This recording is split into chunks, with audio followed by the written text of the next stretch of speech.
kita akan langsung ya tancap gearnya ya ke Pak Eri. Nanti mungkin setelah 1 jam atau 1 jam bisa istirahat sebentar Pak Eri supaya teman-teman bisa eh, melepas melepas ketegangan ya.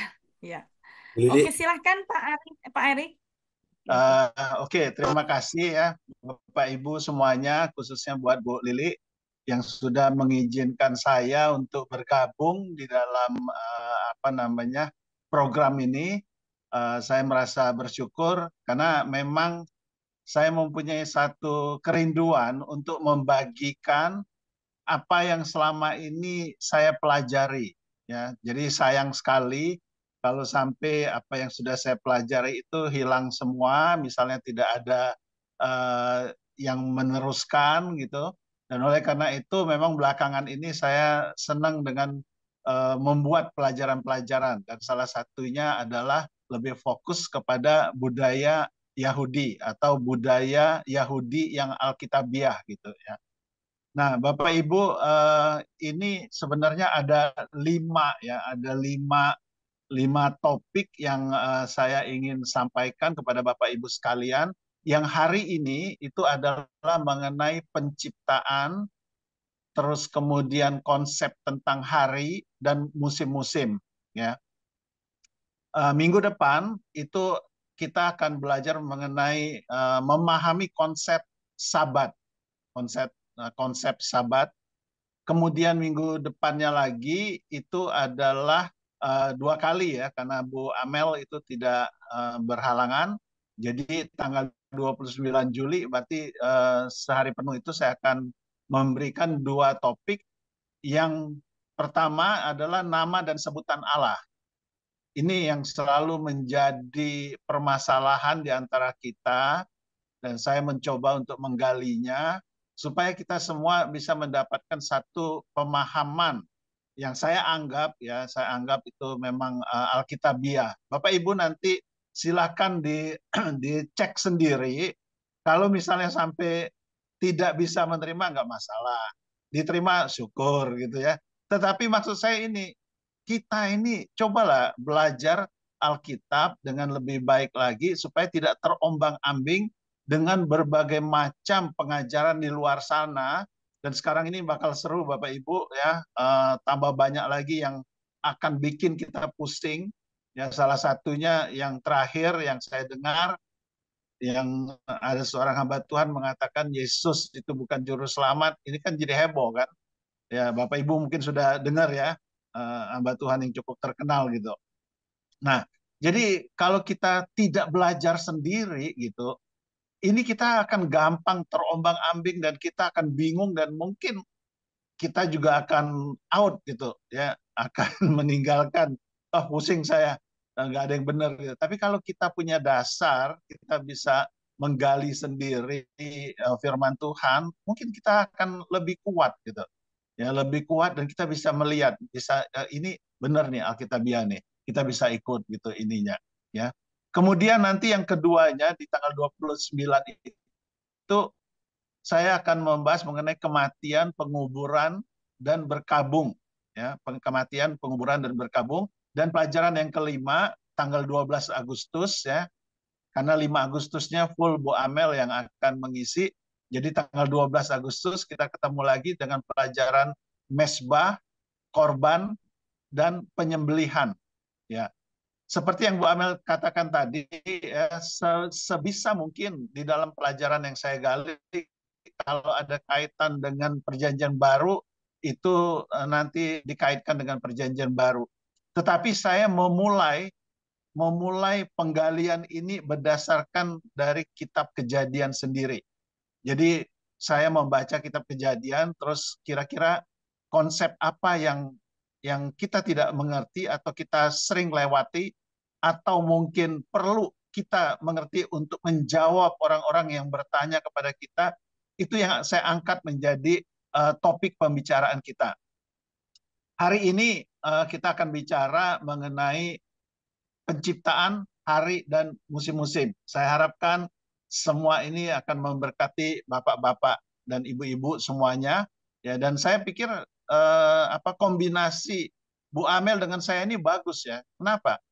Kalau Bu Amel itu panorama, dia melihat secara luas, secara ini. Kalau saya ngedetail, ngejelimet gitu, ya, ngejelimet, mencari detail-detail yang biasa kita lewatkan sesuai dengan apa namanya latar belakang saya mungkin juga sebagai seorang auditor ya, auditor keuangan gitu, akuntan itu teliti harusnya ngelihat sampai 1 sen aja, 1 perak aja mesti dicek itu, mesti dicari gitu.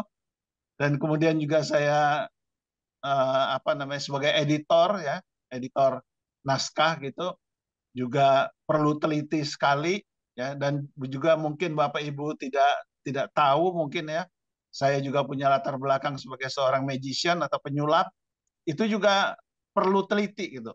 Perlu teliti setiap langkah kita, setiap omongan kita, setiap gerakan kita itu harus terukur ya, harus benar.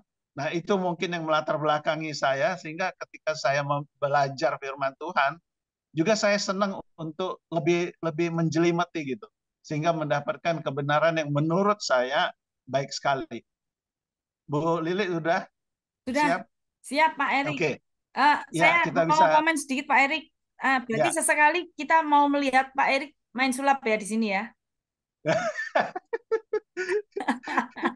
Boleh nanti nanti. Oke. Sebenarnya saya Setuju, memberikan setuju, pengajaran setuju. gospel magic ya, gospel magic ya, itu. Oke, kita kita lihat slide yang berikut ya. Yang pertama, ya sebentar di-sharingkan oleh Bu Lili, ya dibesarkan aja. Ini masih kurang besar. Ya itu kan belum full kan? Kalau full ke potong ini Pak, Oh, bawahnya. begitu ya. Ya, segini? Oh, bukannya full page itu ininya, nggak ini ya? Ya, Tapi karena saya dapatnya PDF Pak, yang Bapak kirim. oh. Oke, nggak apa-apa. Nanti Ya. Bapak Ibu dapat ini semua ya. Jadi memang tidak saya bagikan lebih dulu supaya konsentrasinya ke depan ya. Tapi nanti saya share ini semua di apa namanya di grup ya. Jadi Bapak Ibu dapat semua ini. Nah, jadi hari ini kita bicara mengenai penciptaan, hari dan musim-musim ya. Kita mulai dengan kejadian 1 ya, kejadian 1 ayat 1 sampai 31, tapi saya tidak bahas semuanya, hanya bahas yang bermasalah saja dalam tanda petik ya. Bermasalahnya itu yaitu sampai ayat yang ke-19 dan kemudian ditambah dengan kejadian 2 ayat 1 sampai 6 ya. Kemudian slide yang kedua kita akan lihat ya, eh, tujuan mempelajari budaya Alkitabiah Yahudi. Apa sih tujuannya? Ya karena budaya tersebut ada dan tercatat di dalam Alkitab yang menjadi kitab suci pegangan orang Kristen. Jadi mau tidak mau kan kita mesti harus ngerti juga gitu. Ya karena itu ada di dalam kitab suci yang kita pegang, yang kita sebut sebagai Alkitab, PL dan PB ya. Tanpa memahami dengan benar budaya Alkitabiah yang tertulis di dalam Alkitab, kita akan tergoda untuk menafsirkan kitab suci menurut cara pandang kita sendiri, yang sangat mungkin tidak sesuai dengan apa yang ingin Alkitab katakan. Ya, ya ini saya bisa kasih banyak contoh, tapi saya nggak berikan untuk kali ini karena waktu kita nggak banyak ya. Yang ketiga, membuat pembacaan Alkitab menjadi menarik. Karena apa? Karena kita mengerti makna kalimat dan cerita yang kita baca. Ya, nanti sebentar kita akan mulai mempelajari ini dan Bapak Ibu mungkin, wah iya saya jadi ngerti ini. Ada tulisan kayak begini, ada ayat kayak gini. Wah, saya baru tahu nih kalau ini artinya ini gitu ya. Nanti di sini kita akan segera menemukan itu. Oke, ini secara umum. Yang kedua, yang berikutnya, tujuan mempelajari yang khusus di dalam penciptaan ya, penciptaan atau hari dan musim-musim berikutnya ya. Berikutnya ya, tujuannya apa? di dalam mempelajari penciptaan, hari-hari dan musim-musim. Pentingnya mempelajari proses penciptaan seperti yang dituturkan Alkitab pada kitab Kejadian pasal yang pertama adalah untuk menjawab keraguan pihak tertentu akan kebenaran firman Tuhan. Ya, karena apa?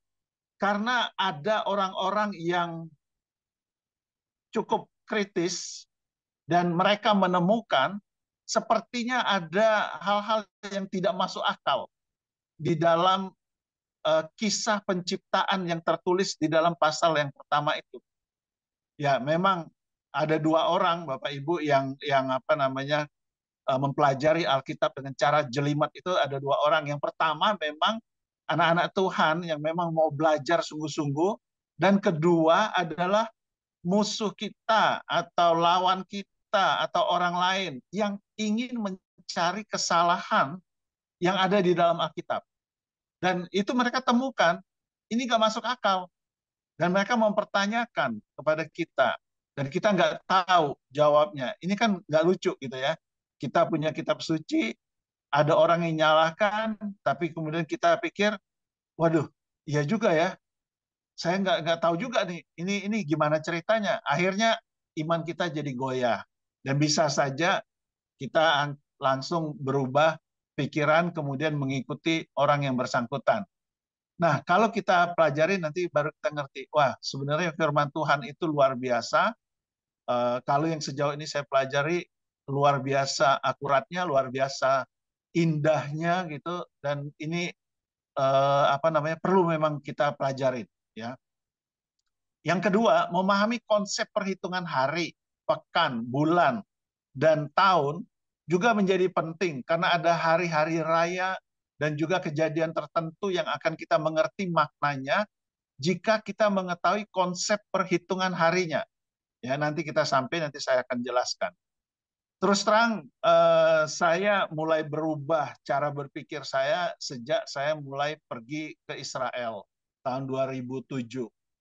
Sebelumnya, ya saya nggak pernah berpikir bahwa ada sesuatu yang missing, ada sesuatu yang tidak nyambung gitu.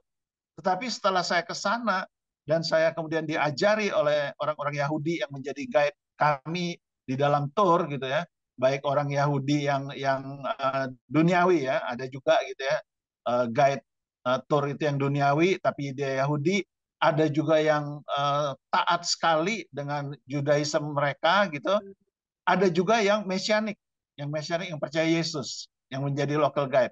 Jadi dari tiga macam orang Yahudi ini saya belajar banyak dan saya melihat, waduh, ini yang harus saya pelajari, yaitu budaya mereka. Supaya apa? Supaya pembacaan Alkitab kita itu bisa nyambung. Ya. Contoh nanti di bawah ada. Ya.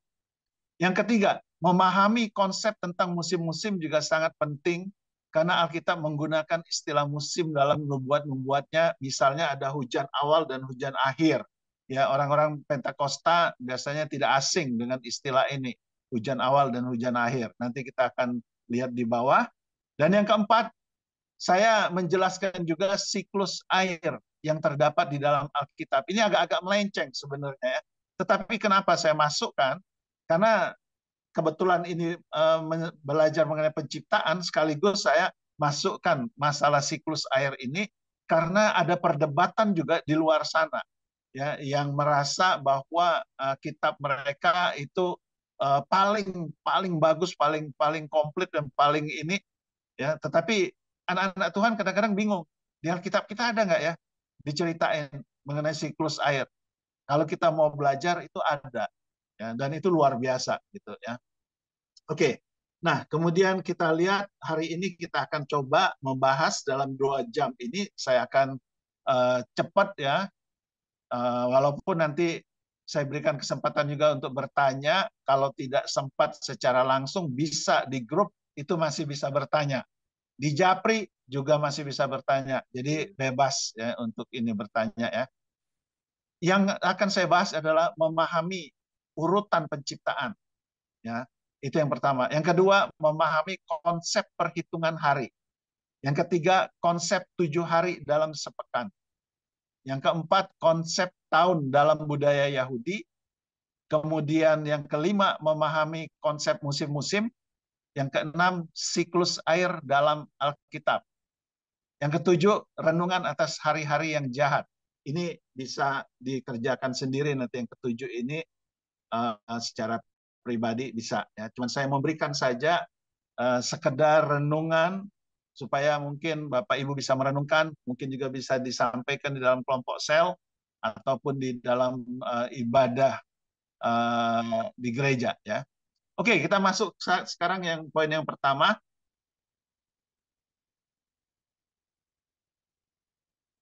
Memahami urutan penciptaan. Ya. Ada orang-orang yang mempermasalahkan bahwa urutan penciptaan yang tertulis di dalam Kejadian 1 ayat 31 itu tidak masuk akal. Kenapa? Bagaimana mungkin ada petang dan pagi pada hari pertama, kedua, dan ketiga, sedangkan matahari itu baru diciptakan pada hari keempat. Karena menurut ilmu pengetahuan, terjadi siang itu jika posisi bumi menghadap ke matahari. Dan terjadi malam jika posisi bumi sedang membelakangi matahari. Nah, ini kalau kita orang Kristen baca Alkitab itu nggak sampai teliti banget. Saya percaya Bapak Ibu udah mungkin lebih dari 10 kali membaca pasal pertama dari kitab Kejadian ini dan merasa tidak ada yang salah. Merasa oke-oke aja kok. Saya baca udah sering kok. Nggak ada yang salah kok. Tetapi bagi orang lain yang melihat, yang kritis, dan ada yang memang sengaja mencari kesalahan kita, mereka lihat, wah ini nggak benar ini.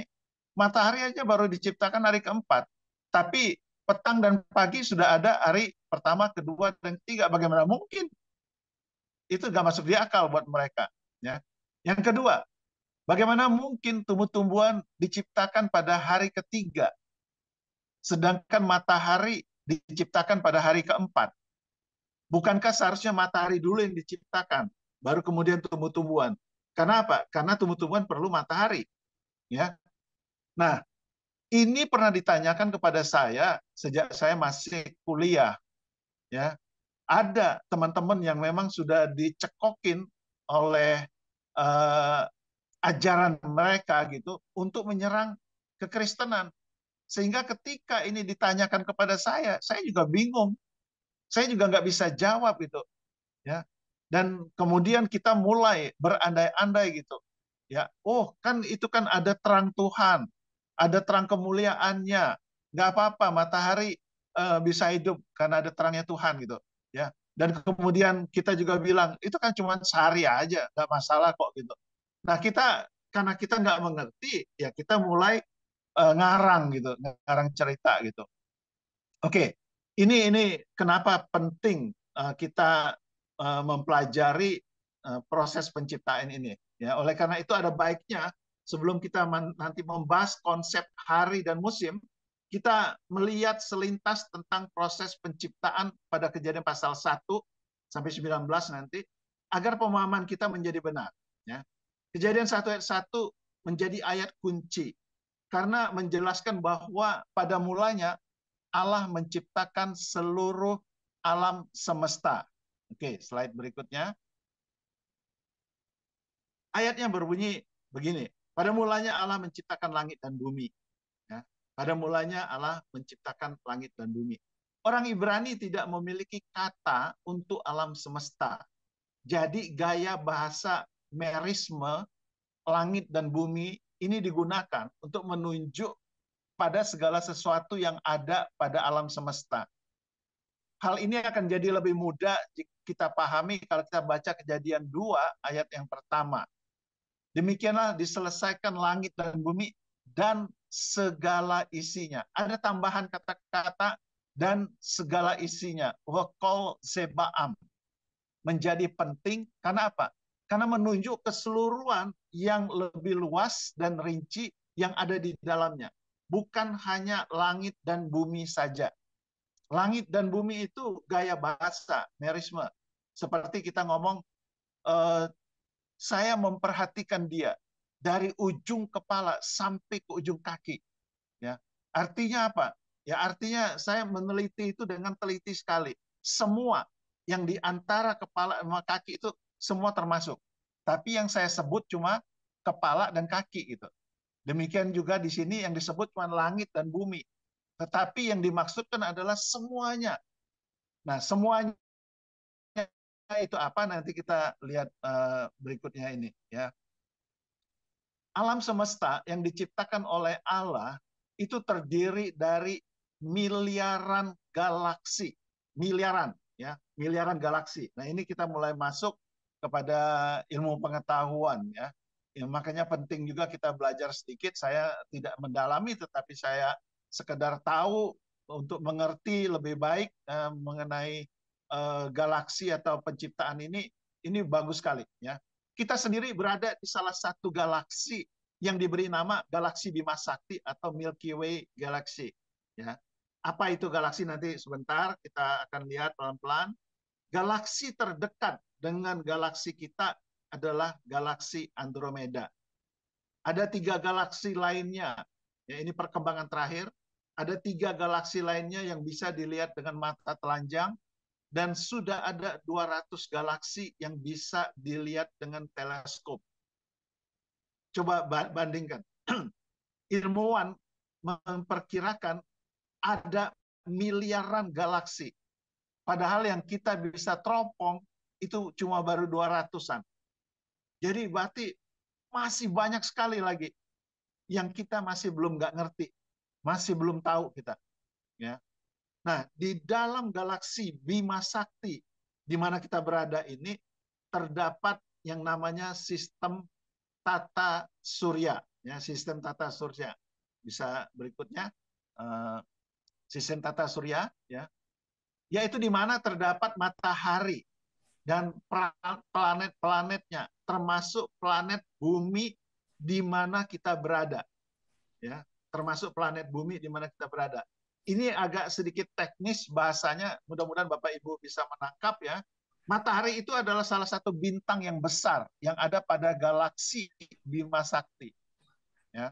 Matahari adalah salah satu bintang yang besar yang ada pada galaksi Bima Sakti. Kenapa disebut bintang? Karena dia memancarkan cahayanya sendiri. Dan di dalam galaksi Bima Sakti itu terdapat 100 miliar bintang-bintang. Itu luar biasa, banyak sekali. Kalau bicara bintang, Bapak Ibu, agak sulit kita kita melihat bintang di Indonesia karena bintangnya bintang kecil di langit yang tinggi ya. Itu kecil gitu. Tetapi kalau Bapak Ibu pergi ke Israel lewat Mesir dan kemudian ada acara naik ke Gunung Sinai, Bapak Ibu yang masih kuat badannya, coba ikut naik ke Gunung Sinai. Dan dari atas Gunung Sinai itu, Bapak Ibu lihat ke langit, aduh indah banget. Bintangnya besar-besar, dekat-dekat. Saya juga heran, kenapa beda dengan kita gitu. Makanya ketika saya melihat hal itu, saya bisa memahami ketika Tuhan berkata kepada Abraham, keturunanmu akan menjadi seperti bintang di langit. Itu benar-benar indah, benar-benar bagus sekali. Bintangnya gede-gede, besar-besar sekali. Tapi kalau itu diomongkan di Indonesia, kayaknya kita kok nggak gitu lihat ya bintang gitu ya, nggak gitu banyak gitu ini bintangnya gitu. Oke, kita teruskan. Bumi adalah salah satu dari planet yang mengorbit pada matahari. Masih yang tadi ya. Bumi adalah salah satu dari planet yang mengorbit pada matahari. Bulan itu adalah satelit dari bumi dan bulan mengorbit pada bumi. Jika dilihat pada foto, ya nanti saya akan berikan fotonya. Fotonya yang pertama saya berikan adalah sistem tata surya dulu, di mana berisi matahari dan planet-planetnya. Ini biasanya kita udah ngerti ini, ya. Nanti kita akan bandingkan sistem tata surya ini di mana ada matahari dan planet-planetnya dengan keseluruhan galaksi Bima Sakti. Kita bisa nanti akan mendapatkan gambaran, ya. Nah, untuk mendapatkan gambaran yang lebih baik, saya akan tampilkan lebih dulu gambar dari sistem tata surya. Ya, coba kita lihat slide berikutnya, sistem tata surya. Dan Silakan Pak nanti, Tulus, share screen. Pak Tulus bisa share dari PPT. Oke. oh, Biar di slideshow, Pak. Ya, oke. ya, yang itu Yang gambar bawah. yang pertama. Nah, ya ini, ya, gambar yang pertama ini kalau Bapak Ibu lihat, yang sebelah kiri itu matahari, hanya sebagian kecil aja, ya, hanya sebagian kecil saja yang saya tampilkan. Kemudian di sebelah kanannya yang berjejer itu adalah planet-planet, Merkuri, ya, Venus, ada bumi. Yang ketiga itu adalah bumi. Ada Mars, Jupiter, Saturnus, ya, dan seterusnya. Bapak Ibu perhatikan bumi yang ketiga itu kecil sekali kan? Kecil sekali, hampir hampir nggak kelihatan di gambar kita ini aja gitu. Ya, dibandingkan dengan matahari. Ya, coba kita baca penjelasan saya di bawah ini. Coba lihat betapa kecilnya planet bumi kita, ya, ketiga dari kiri. Jika dibandingkan dengan planet Jupiter yang besar itu dan Saturnus, ya, apalagi dengan matahari. Secara besaran volume, matahari itu bisa memuat 1.300.000 planet bumi. Coba Bapak Ibu bisa bayangkan nggak gitu? Ya. Nanti kita bandingkan lagi dengan galaksi gitu ya. Ini baru kita lihat matahari dengan planet-planetnya. Ya. Bulan yang mengorbit kepada bumi nggak terlihat di gambar. Saking kecilnya itu nggak terlihat di gambar kita. Tetapi secara besaran volume, bumi bisa memuat 50 satelit bulan. Bumi kita ini bisa memuat 50 satelit bulan. Ya. Oke, kita teruskan slide yang berikutnya. Nah, ini Bapak Ibu adalah gambar dari galaksi Bima Sakti. Sebenarnya kalau kita malam hari kita keluar, kita lihat ke atas, itu sebenarnya kita sedang melihat galaksi Bima Sakti, ya. Tetapi dengan mata telanjang kita nggak bisa lihat luas gitu. Nah, ada satu titik di mana di situ dikatakan you are here, ya, you are here itu artinya apa? Itu matahari dengan planet-planet kita tadi itu hanya merupakan satu titik saja jika dibandingkan dengan galaksi Bima Sakti di mana kita ada. Coba Bapak Ibu bayangkan, ya, betapa besarnya galaksi Bima Sakti ini. Dan ini baru satu galaksi saja. Tadi kan dikatakan Tuhan punya miliaran galaksi. Ini baru satu galaksi aja. Galaksi Bima Sakti di mana kita hidup dan ada di bumi yang merupakan bagian dari tata surya yang merupakan satu buah titik saja. Nah, dari sini kita juga bisa belajar apa namanya? Kebesaran Tuhan. Luar biasa. Tuhan itu luar biasa ajaib, luar biasa besar, luar biasa hikmatnya. Nggak bisa kita apa cerna pakai otak pikiran kita, nggak bisa kita. Ya, otak pikiran kita ini sangat terbatas. Oke, kita teruskan. Ya, kita teruskan. Jika dikatakan alam semesta, maka artinya itu sudah termasuk tanah, air, udara, gas, logam, dan mineral. Itu sebabnya tidak tertulis di dalam Alkitab bahwa Allah menciptakan tanah, Allah menciptakan air, atau Allah menciptakan udara. Karena semuanya sudah diciptakan pada Kejadian 1 ayat 1. Ya, langit dan bumi itu sudah masuk semua itu. Ya. Bahkan kita bisa mempercayai di dalam bumi yang Allah ciptakan juga sudah terdapat kandungan minyak, intan, dan lain-lain yang diperlukan oleh manusia. Yang menurut para ilmuwan perlu waktu jutaan tahun untuk terbentuknya hal-hal seperti itu. Nah, kemudian kita mulai masuk sini. Setelah 6 hari penciptaan, Allah tidak menciptakan lagi unsur-unsur alam semesta. Ya, itu ayatnya ada di Ibrani 4 ayat 3. Sekalipun pekerjaannya sudah selesai sejak dunia dijadikan. Kemudian Kejadian 2 ayat 2 dan 3, ketika Allah pada hari ketujuh telah menyelesaikan pekerjaan yang dibuatnya itu, berhentilah ia. Dia sudah selesai semua, ya, dia berhenti. Ia pada hari ketujuh dari segala pekerjaan yang telah dibuatnya itu. Lalu Allah memberkati hari ketujuh itu dan menguduskannya. Karena pada hari itulah ia berhenti dari segala pekerjaan penciptaan yang telah dibuatnya itu. Ya. Oke, kita teruskan slide berikutnya. Sekarang kita lihat Kejadian 1 ayat 2. Kita tadi Kejadian 1 ayat 1 ya. Sekarang Kejadian 1 ayat yang kedua. Ayatnya berbunyi, bumi belum berbentuk. Nah, bahasa Ibraninya tohu dan kosong. Bohu, gelap gulita, koshek ya, menutupi samudra raya. Dan roh Allah melayang-layang di atas permukaan air. Nah, saya mau jelaskan, ada 3 hal di sini. Belum berbentuk. Bumi belum berbentuk, bumi kosong, bumi gelap gulita. Kenapa bumi belum berbentuk? Karena proses pemisahan air di atas dengan air di bawah, serta pemisahan air dengan daratan belum terjadi. Ya, belum terjadi. Ya. Bumi kosong, kenapa? Karena proses penciptaan isinya, yaitu tumbuh-tumbuhan, binatang, dan manusia, belum terjadi. Ini kan bentuk awalnya. Bumi gelap gulita, kenapa? Karena proses pemunculan terang belum dilakukan. Para ilmuwan juga mengetahui bahwa ruang hampa yang ada di luar angkasa sana kondisinya gelap. Para ilmuwan memperkirakan 84,5% dari materi, bicara materi ya, di alam semesta, dan bicara volume, 26,8% dari volume alam semesta ini adalah materi gelap. Ya, adalah materi gelap. Nah, apa sih materi gelap?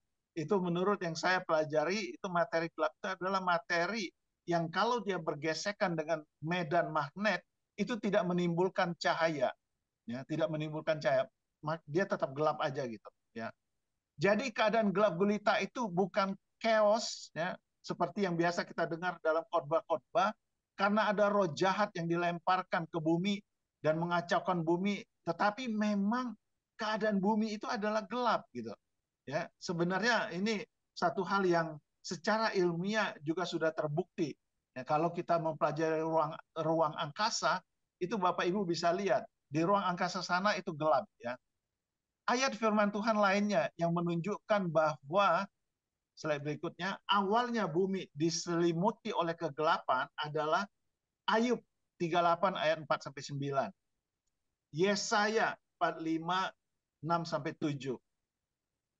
Amsal 4 ayat 13 ya, yang membuat fajar dan kegelapan yang berjejak di atas bukit-bukitnya semuanya ya, itu mendukung bahwa pada mulanya bumi ini ada di dalam satu kabut gelap gitu ya, yang menutupinya. Nah, sebenarnya kita masih bisa melihat kegelapan yang melingkupi bumi ini. Lihatlah langit di malam hari, di mana sinar matahari tidak langsung menembus permukaan bumi, kondisinya lebih gelap daripada siang hari.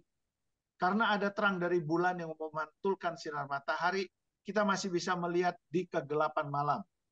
Atau lihatlah langit di siang hari. Di belakang matahari kalau kita lihat, itu ada langit biru yang sebenarnya menunjukkan suatu keadaan yang gelap.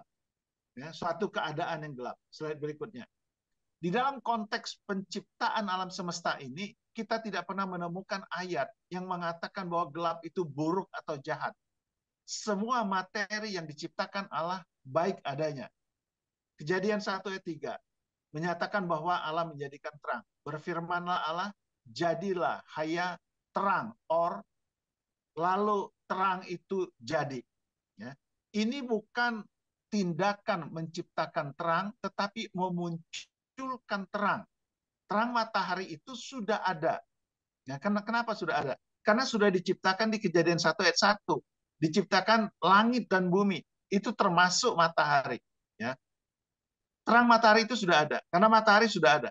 Namun belum tembus ke permukaan bumi yang ditutupi oleh kegelapan itu atau kekelaman atau oleh materi gelap yang melingkupi bumi. Ya. 2 Korintus 4 ayat 6, sebab Allah yang telah berfirman, dari dalam gelap akan terbit terang.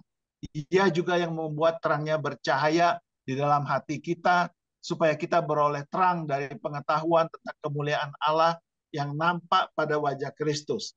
Jadi kalau kita bisa memahami bagaimana Tuhan memunculkan terang di dalam keadaan yang bumi dilingkupi kegelapan itu, ayat ini juga bisa menjadi lebih berarti bagi kita.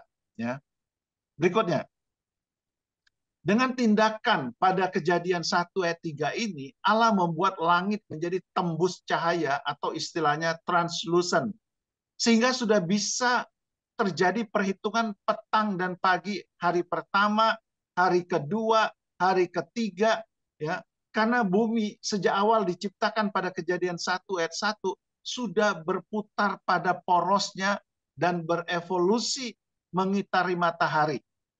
Akan terjadi petang atau malam saat bumi tidak menghadap matahari. Dan akan terjadi pagi atau siang saat bumi menghadap matahari. Saya harapkan Bapak Ibu bisa memahami ini agak sulit ya, karena ini bahasa teknis, apa namanya, pelajaran yang jarang kita mungkin dalamin ya. Tumbuh-tumbuhan yang diciptakan pada hari ketiga pun sudah bisa mendapatkan sinar matahari. Kenapa? Karena sudah tembus mataharinya. Sinar matahari itu sudah tembus, sudah masuk ke bumi.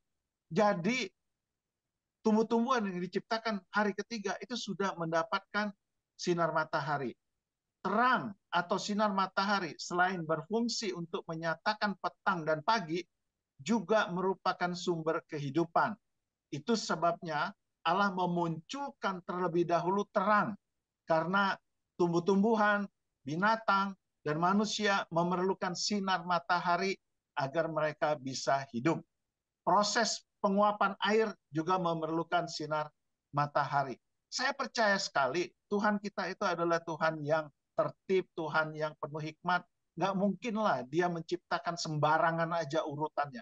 Pasti yang paling penting dia ciptakan lebih dulu, dia berikan dulu kepada kita semuanya. Ya, istilah kita Tuhan menyediakan segala-galanya, itu juga termasuk sinar matahari. Salah satu yang saya baca itu adalah, Bapak Ibu kalau ada bayi yang sering dijemur di sinar matahari, bayi yang masih kecil, ya jangan lupa bolak-balik ya, dijemur, itu akan mempengaruhi pertumbuhan badannya. Bayi yang sering dijemur, kena matahari, itu badannya akan lebih tinggi daripada bayi yang jarang kena sinar matahari gitu. Jadi yang nanti masih punya bayi-bayi yang kecil itu dijemur tiap pagi. Jangan lupa balik aja gitu, bolak-balik gitu ya. Jangan gosong sebelah gitu. Nah, dalam konteks sebagai sumber kehidupan inilah Yesus mengatakan bahwa dia adalah terang dunia. Kita mau lihat beberapa ayatnya ya. Yohanes 1 ayat 4 dan 5. Dalam dia ada hidup, dan hidup itu adalah terang manusia. Ya. Terang itu bercahaya di dalam kegelapan, dan kegelapan itu tidak menguasainya. Mungkin ayat ini akan menjadi lebih berarti setelah kita memahami bahwa Tuhan memunculkan terang dulu. Kenapa? Manusia perlu terang itu, tumbuh-tumbuhan perlu terang itu, binatang juga perlu terang itu. Karena terang itu ada kehidupan di dalam terang itu. Maka Yesus berkata pula kepada orang banyak, katanya, akulah terang dunia. Barang siapa mengikut aku, ia tidak akan berjalan dalam kegelapan, melainkan ia akan mempunyai terang hidup. Kemudian 1 Yohanes 5, dan inilah kesaksian itu, Allah telah mengaruniakan hidup yang kekal kepada kita, dan hidup itu ada di dalam anaknya. Barang siapa memiliki anak, ia memiliki hidup. Barang siapa tidak memiliki anak, ia tidak memiliki hidup. Jadi kita akan lebih mengerti bagaimana sebenarnya Yesus itu. Di dalam dia ada hidup. Begitu pentingnya Yesus bagi kita. Ya, jangan sampai kita ikut-ikut mengatakan Yesus bukan juru selamat atau apa. Saya percaya bahwa Yesus adalah juru selamat. Di dalam dia ada hidup. Dan kita harus miliki dia. Ya. Kejadian 1 ayat 14. Pada hari keempat, Allah tidak menciptakan matahari, bulan, dan bintang. Karena semuanya sudah diciptakan pada Kejadian 1 ayat 1. Berfirmanlah Allah, jadilah, haya, benda-benda penerang pada cakrawala untuk memisahkan siang dari malam.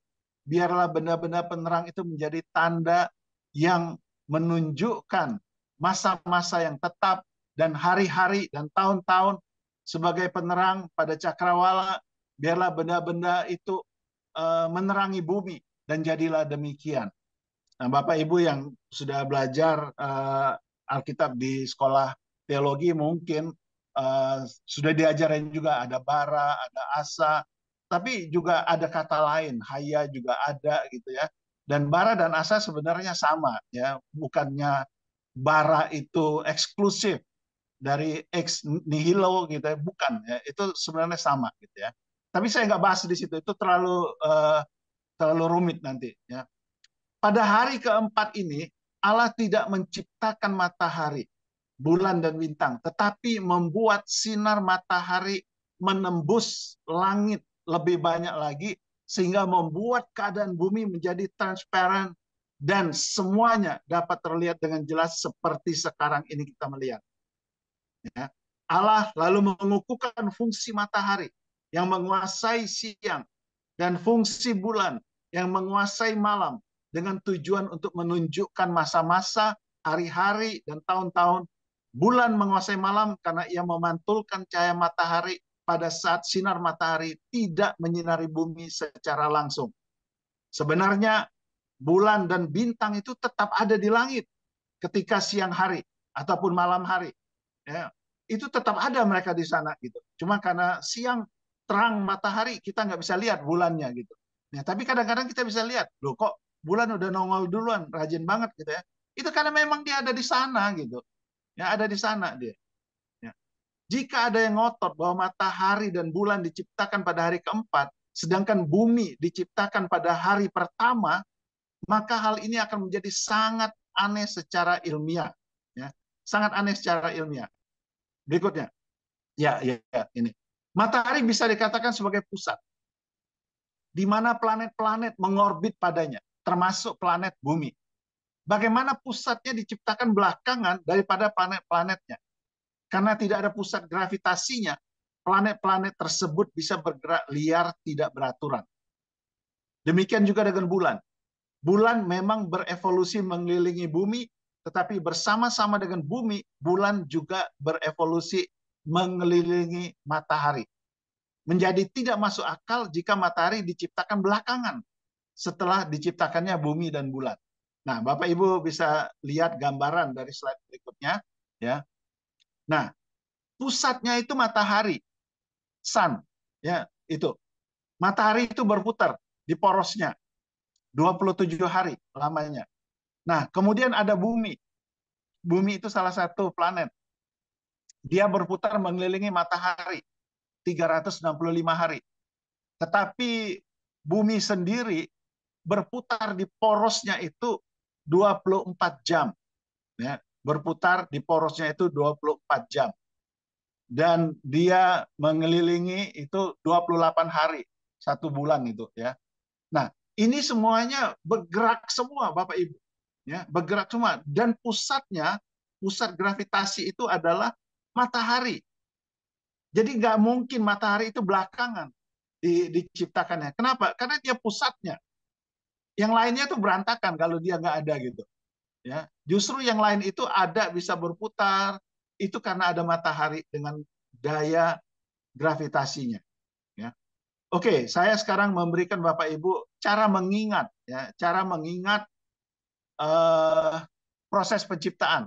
Yang paling gampang cara mengingat yaitu hari pertama Allah menciptakan alam semesta. Pada tahap ini sudah ada tanah, air, udara dan lain-lain.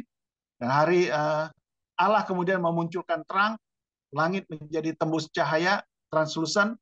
Hari kedua, Allah memisahkan antara air di bawah dan di atas sehingga terjadilah cakrawala yang disebut langit. Ingat bawah atas ya. Ingat garis vertikal. Jadi memisahkan air di atas dan air yang di bawah. Hari ketiga, Allah mengumpulkan air sehingga terjadilah laut dan terlihatlah daratan. Ingat garis horizontal. Sekarang yang di bawah dipisahkan. Setelah ada daratan, terlihat daratan, kemudian Allah menciptakan tumbuh-tumbuhan. Slide berikutnya. Hari keempat, Allah membuat langit menjadi transparan, sehingga matahari, bulan, bintang terlihat jelas. Matahari, bulan, bintang itu berfungsi untuk menetapkan masa, hari, dan tahun. Hari kelima, Allah mengisi bumi, atas bawah lagi. Ya, atas bawah ingat, yang di atas burung, yang di bawah itu di air ikan-ikan. Hari ke-6 itu garis horizontal. Allah mengisi bumi lagi, yaitu binatang darat dan manusia. Ya. Nah, ini cara mengingat apa namanya, proses penciptaan itu. Ya. Kemudian hari ketujuh Allah berhenti dari aktivitas mencipta, bukan istirahat. Ya, karena Allah tidak bisa lelah. Ya. Ingat dan kuduskanlah hari Sabat. Keluaran 20 ayat 8. Sabat itu Jumat Maghrib sampai Sabtu Maghrib. Nanti kita akan ketemu lagi. Nah, Bapak Ibu, sekarang kita memahami konsep perhitungan hari. Ya. Dalam budaya Yahudi, awal hari itu dimulai saat Maghrib, matahari tenggelam. Peralihan hari terjadi sekitar jam 18. Alasan dimulai dengan petang atau malam terlebih dahulu adalah karena dikatakan bumi ini diseliputi oleh kegelapan dulu, baru kemudian ada terang. Ya. Jadi orang Yahudi itu sampai detik ini mereka menghitung hari mereka itu mulai jam 6 sore sampai sekarang ini, dan itu sangat alkitabiah. Ya, saya kasih ayat-ayatnya. Kejadian 1 ayat 1, ayat 2 dan 3. Bumi belum berbentuk, kosong, gelap gulita. Baru kemudian jadilah terang. Jadi gelap dulu, baru ada terang. Berikut. Dikatakan di dalam kejadian juga, jadilah petang dan jadilah pagi. Jadilah petang dan jadilah pagi. Jadi petang dulu, baru pagi. Ya, ini yang dilakukan oleh orang Yahudi. Kemudian apa? Kita lihat, ini contoh Sabat. Ya. Contoh Sabat itu adalah Jumat Maghrib sampai ketemu Sabtu Maghrib. Itu hari Sabat buat orang-orang Yahudi. Hari pertamanya adalah Sabtu Maghrib hingga Minggu Maghrib. Ya. Nah, kemudian kalau kita baca Imamat 23 ayat 32, itu juga sudah dijelaskan dengan apa namanya, tepat oleh firman Tuhan. Itu harus menjadi suatu Sabat, hari perhentian penuh bagimu. Dan kamu harus merendahkan diri dengan berpuasa mulai pada malam tanggal 9 bulan itu. Dari matahari terbenam sampai matahari terbenam lagi. Kamu harus merayakan Sabatmu. Nah, jadi hari-harinya orang Yahudi itu udah ngikuti Alkitab persis. Dari matahari terbenam sampai matahari terbenam. Cuma kita yang robah. Kita mulai dari jam 00. Ya. Nah, contoh yang berikut. Orang menjadi najis sampai batas hari itu aja. Semua yang berikut akan menajiskan kamu. Setiap orang yang kena kepada bangkainya menjadi najis sampai matahari terbenam. Jadi itu selesai. Masuk hari berikutnya selesai. Ya. Oke, contoh yang ketiga ini bagus, Paskah ya. Paskah, kita tahu Paskah itu kebanyakan juga nggak tahu, Bapak Ibu, perjamuan malam itu perjamuan apa? Saya suka tanya, banyak yang nggak tahu itu perjamuan malam. Perjamuan malam adalah perjamuan Paskah. Kenapa malam? Kenapa dilakukannya malam? Ya karena memang mulainya hari mereka adalah malam. Mulainya hari mereka itu malam gitu ya. Kita baca Keluaran 12 ayat 6. Kamu harus mengurungnya sampai hari yang ke-14 bulan ini. Lalu seluruh jemaah Israel yang berkumpul harus menyembelinya pada waktu senja. Ya, pada waktu senja. Nah, kemudian kita baca Matius 26 ayat 18. Jawab Yesus, pergilah ke kota kepada si Anu dan katakan kepadanya, pesan guru, waktuku hampir tiba. Di dalam rumah mula aku akan merayakan Paskah bersama-sama dengan muridku. Lalu murid-muridnya melakukan seperti yang ditugaskan Yesus kepada mereka dan mempersiapkan Paskah. Setelah hari malam, Yesus duduk makan bersama-sama ke-12 murid itu. Kenapa mesti malam? Karena memang baru masuk tanggal 14 bulan Nisan. Baru masuk hari Paskah. Bagi mereka malam itu masuk hari gitu. Ya. Jadi itu sebabnya kenapa Yesus melakukan perjamuan malam, karena memang baru masuk hari itu gitu, tanggal 14-nya gitu. Ya. Nah, ini biasanya banyak lah kita nggak ngerti yang kayak gini itu kita nggak ngerti. Ya. Oke, kita lihat lagi. Contoh pemahaman berikutnya, 1 hari 24 jam. Satu hari itu penuh 24 jam yang terdiri dari 12 jam gelap dan 12 jam terang. Saya pribadi percaya hari-hari yang disebutkan dalam kitab Kejadian itu adalah hari 24 jam. Ya. Jawab Yesus, bukankah ada 12 jam dalam satu hari? Ya. Jadi Yesus sendiri tahu satu hari itu ada 12 jam yang terang, sebenarnya maksudnya gitu ya. Dan Allah menamai terang itu siang, Yom, dan gelap itu malam. Jadilah petang dan jadilah pagi, itulah hari Yom. Nah, kata siang dan hari itu dalam bahasa Ibrani-nya sama, yaitu Yom. Ya. Nah, di dalam Esther itu bisa kita lihat lebih jelas lagi ya, di slide yang berikutnya. Slide berikutnya kita bisa lihat. Ya. Pergilah, kumpulkanlah semua orang Yahudi yang terdapat di Susan, dan berpuasalah untuk aku. Janganlah makan dan janganlah minum 3 hari lamanya, baik waktu malam, baik waktu siang. Jadi kalau bicara 3 hari, itu harus ada 12 jam malam, 12 jam gelap.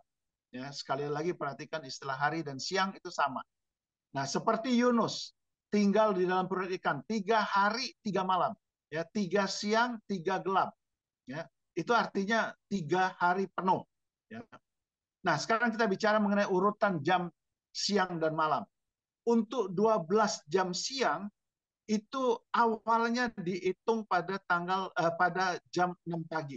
Awalnya ya, jam 6 pagi sampai 6 sore itu 12 jam. Nah, untuk yang malam awalnya dihitung dari jam 18 petang ya sampai kemudian subuh ya. Nah, jadi artinya kalau disebutkan jam ketiga siang itu adalah jam 9 pagi. Ya, dari jam 6 pagi sampai ketiga itu artinya jam 9 pagi. Kalau jam ke-6 itu artinya jam 12. Kita lihat slide berikutnya. Ya. Nah, ini sebenarnya penting kalau kita baca Alkitab bahasa Inggris. Kalau bahasa Indonesia udah disesuaikan sama kita, ya kita nggak ini lagi, nggak pusing lagi, sudah disesuaikan dengan keadaan kita. Tapi kalau kita baca yang bahasa Inggris, kita mesti ngerti konsep perhitungan jamnya ini gitu ya. And it was the third hour, and they crucified him. Jadi itu adalah jam ketiga. Nah, jam ketiga ini jam berapa? Ini sudah diterjemahkan sama LAI, ya, udah diganti jadi jam 9 ketika ia disalibkan. Ya. Now from the 6th hour there was darkness of all the land unto the 9th hour. Ya. Dari jam yang ke-6 sampai jam ke-9 itu ada kegelapan. Jam ke-6 itu jam berapa? Jam 12. LAI udah ganti di sini. Tapi kalau LAI pakai mulai dari jam ke-6, nah kita bingung nih. Kita mesti belajar lagi nih. Jam ke-6 jam berapa ya gitu ya. Tapi di sini udah dijelasin sama LAI biar nggak salah lagi gitu ya. Mulai dari jam 12. Kegelapan meliputi seluruh daerah itu sampai jam 3. Jadi dari sini kita udah tahu nih berapa lama Yesus tergantung di kayu salib. Dia disalibkan jam 9 pagi, mulai gelap jam 12 sampai jam 15 ya. Berarti minimal Yesus tergantung di kayu salib itu 6 jam. 6 jam. Jadi kalau ada WA yang seliweran sana sini yang bilang semuanya angka 3, ada 3 lobang di badan Yesus, ada 3 jam Yesus tergantung di kayu salib, itu nggak benar itu Bapak Ibu. Ya, itu nggak benar. Dia nggak belajar Alkitab gitu. Ya, itu nggak usah di forward ke orang lain. Karena itu ngacaukan anak-anak Tuhan yang lain yang nggak belajar Alkitab gitu.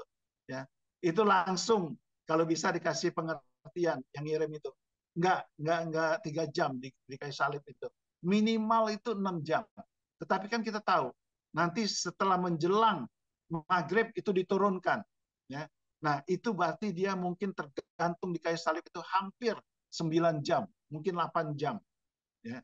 Jadi kalau kita belajar Alkitab ini kita akan lihat ya, hal-hal yang seperti ini. Nah, waktu jaga, ini saya cepatkan saja waktu jaga ya. Awalnya orang Yahudi membagi waktu jaga menjadi 3 bagian. Setiap bagian 4 jam. waktu permulaan jaga, waktu jaga tengah malam, waktu jaga atau waktu kawal pagi. Nah, ada frasa-frasa yang menggunakan kata-kata ini. Misalnya Ratapan 2 ayat 19.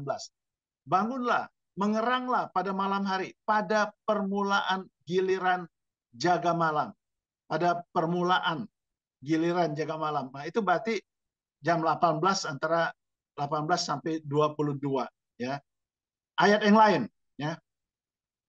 Ada Hakim 7 ayat 19, ayat Keluaran juga 14 ayat 24 ya. Ada jaga tengah malam. Berarti itu tengah malamnya. Ada waktu jaga pagi. Nah, Bapak Ibu udah tahu ya. Itu jam berapa gitu.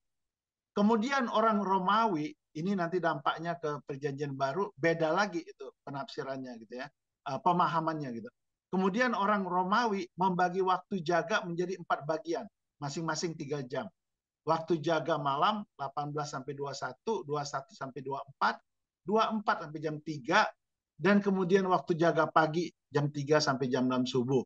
Nah, beberapa ayat di sini saya tampilkan gitu ya, Bapak Ibu. And in the fourth watch of the night Jesus went unto them, walking on the sea. Ya. Jam jaga keempat. Jam jaga keempat itu jam berapa gitu. Ya, itu kira-kira jam 3 malam. Ya. Ini juga sudah diterjemahkan oleh apa namanya LAI. Jadi kita sudah nggak mikir lagi. Tapi kalau kita baca bahasa Inggrisnya, kita jadi bingung. Jam jaga keempat jam berapa gitu. Ya, tapi puji Tuhan di Indonesianya udah lebih gampang. Ya, oke, ini saya lewatin karena kita masih banyak ya. Ada ayat yang lain. Coba slide berikutnya, saya lihat slide berikutnya. Ya, di sini saya ambilkan yang ayat yang di bawah ya. Markus 13, 35, 36. Karena itu berjaga-jagalah sebab kamu tidak tahu bila manakah tuan rumah itu pulang. Menjelang malam atau tengah malam atau larut malam atau pagi-pagi buta. Ya. Supaya kalau ia tiba-tiba datang, jangan kamu didapatnya sedang tidur. Nah, sebenarnya kata-kata ini kenapa diulang-ulang kayak gini? Ini menunjukkan 4 bagian waktu jaga gitu. Ya, 4 bagian waktu jaga itu. Oke, kita teruskan. Ya. Ada istilah lain, ya, ada istilah lain yang berkaitan dengan hari, yaitu Pemasmur mengatakan petang, pagi, dan tengah hari. Di waktu petang, eref, pagi, boker, dan tengah hari, sohar, aku cemas dan menangis, dan ia mendengar suaraku. Doa pagi, mereka doa 3 kali, dan doa pagi, saharit, doa tengah hari, minha, doa petang, ma'arif. Ini Bapak Ibu baca aja sendiri, ya. Kita teruskan. Konsep 7 hari dalam sepekan. Ya. Konsep 7 hari dalam sepekan. Awal pekan atau hari pertama dalam sepekan dalam budaya Yahudi adalah hari Minggu. Dulu kita sebut sebagai hari Ahad. Nah, di Malaysia dan di penanggalan Islami masih digunakan kata Ahad. Bahasa Ibrani Ehad itu sama dengan 1 artinya. 1 pekan itu ada 7 hari. Ya. Tetapi pagi-pagi benar, pada hari pertama minggu. Ya, berarti hari pertama hari apa tuh? Hari Minggu. Ya, hari Minggu. Ya, ini minggu dalam arti 7 hari. Tetapi yang saya maksudkan itu adalah hari Minggu pakai M besar. Ya, M besar. Nah, di dalam Alkitab itu hari pertama, hari kedua, hari ketiga, hari keempat, hari kelima, keenam, ketujuh. Secara bahasa Ibraninya dikatakan Yom Rison, Yom Seni, Yom Slisi, Yom Refei, Yom Hamisi, Yom Sisi, dan Yom Sabat. Sebenarnya bahasa Indonesia itu agak mirip, Bapak Ibu. Ya. Nah, cuma kalau hari Minggu Ahad itu kalau orang Yahudi bilangnya Rison. Rison itu kepala sebenarnya. Kepala dari 7 hari itu kepalanya gitu. Kalau mengambil hari pertama ya Ahad atau Ehad gitu. Senin, coba perhatikan. Seni dan Senin, mirip kan? Selasa dan Selisih, mirip tuh. Rabu dan Refi'i, mirip. Kamis dengan Hamisi. Ya. Jumat itu kita ganti karena saudara-saudara kita berjemaah di hari itu.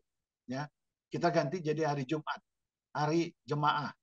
Nah, Sabtu itu puji Tuhan itu kita masih pakai itu. Ya, mirip dengan hari Sabat, ya. Oke, berikutnya ada bangsa-bangsa yang kemudian merubah, ya, ada orang Romawi dia bikin 8 hari sepekan, orang Afrika Barat 4 hari sepekan, Asyur 6 hari sepekan, Mesir 10 hari sepekan, Cina 15 hari dalam sepekan, Jerman dan Jawa, Bapak Ibu yang dari Jawa kan mungkin tahu ya penanggalan Jawa, itu 5 hari dalam sepekan. Tapi sekarang ini semuanya, hampir seluruh dunia mengikuti 7 hari dalam sepekan karena pengaruh budaya Yunani, Helenistik, itu tadi yang Bu Amel tadi bilang. Ya, sampai sekarang kita masih kena imbas Helenistik itu, budaya Yunani. Ya, kita ambil 7 hari, di mana-mana juga orang membuat sepekan itu 7 hari.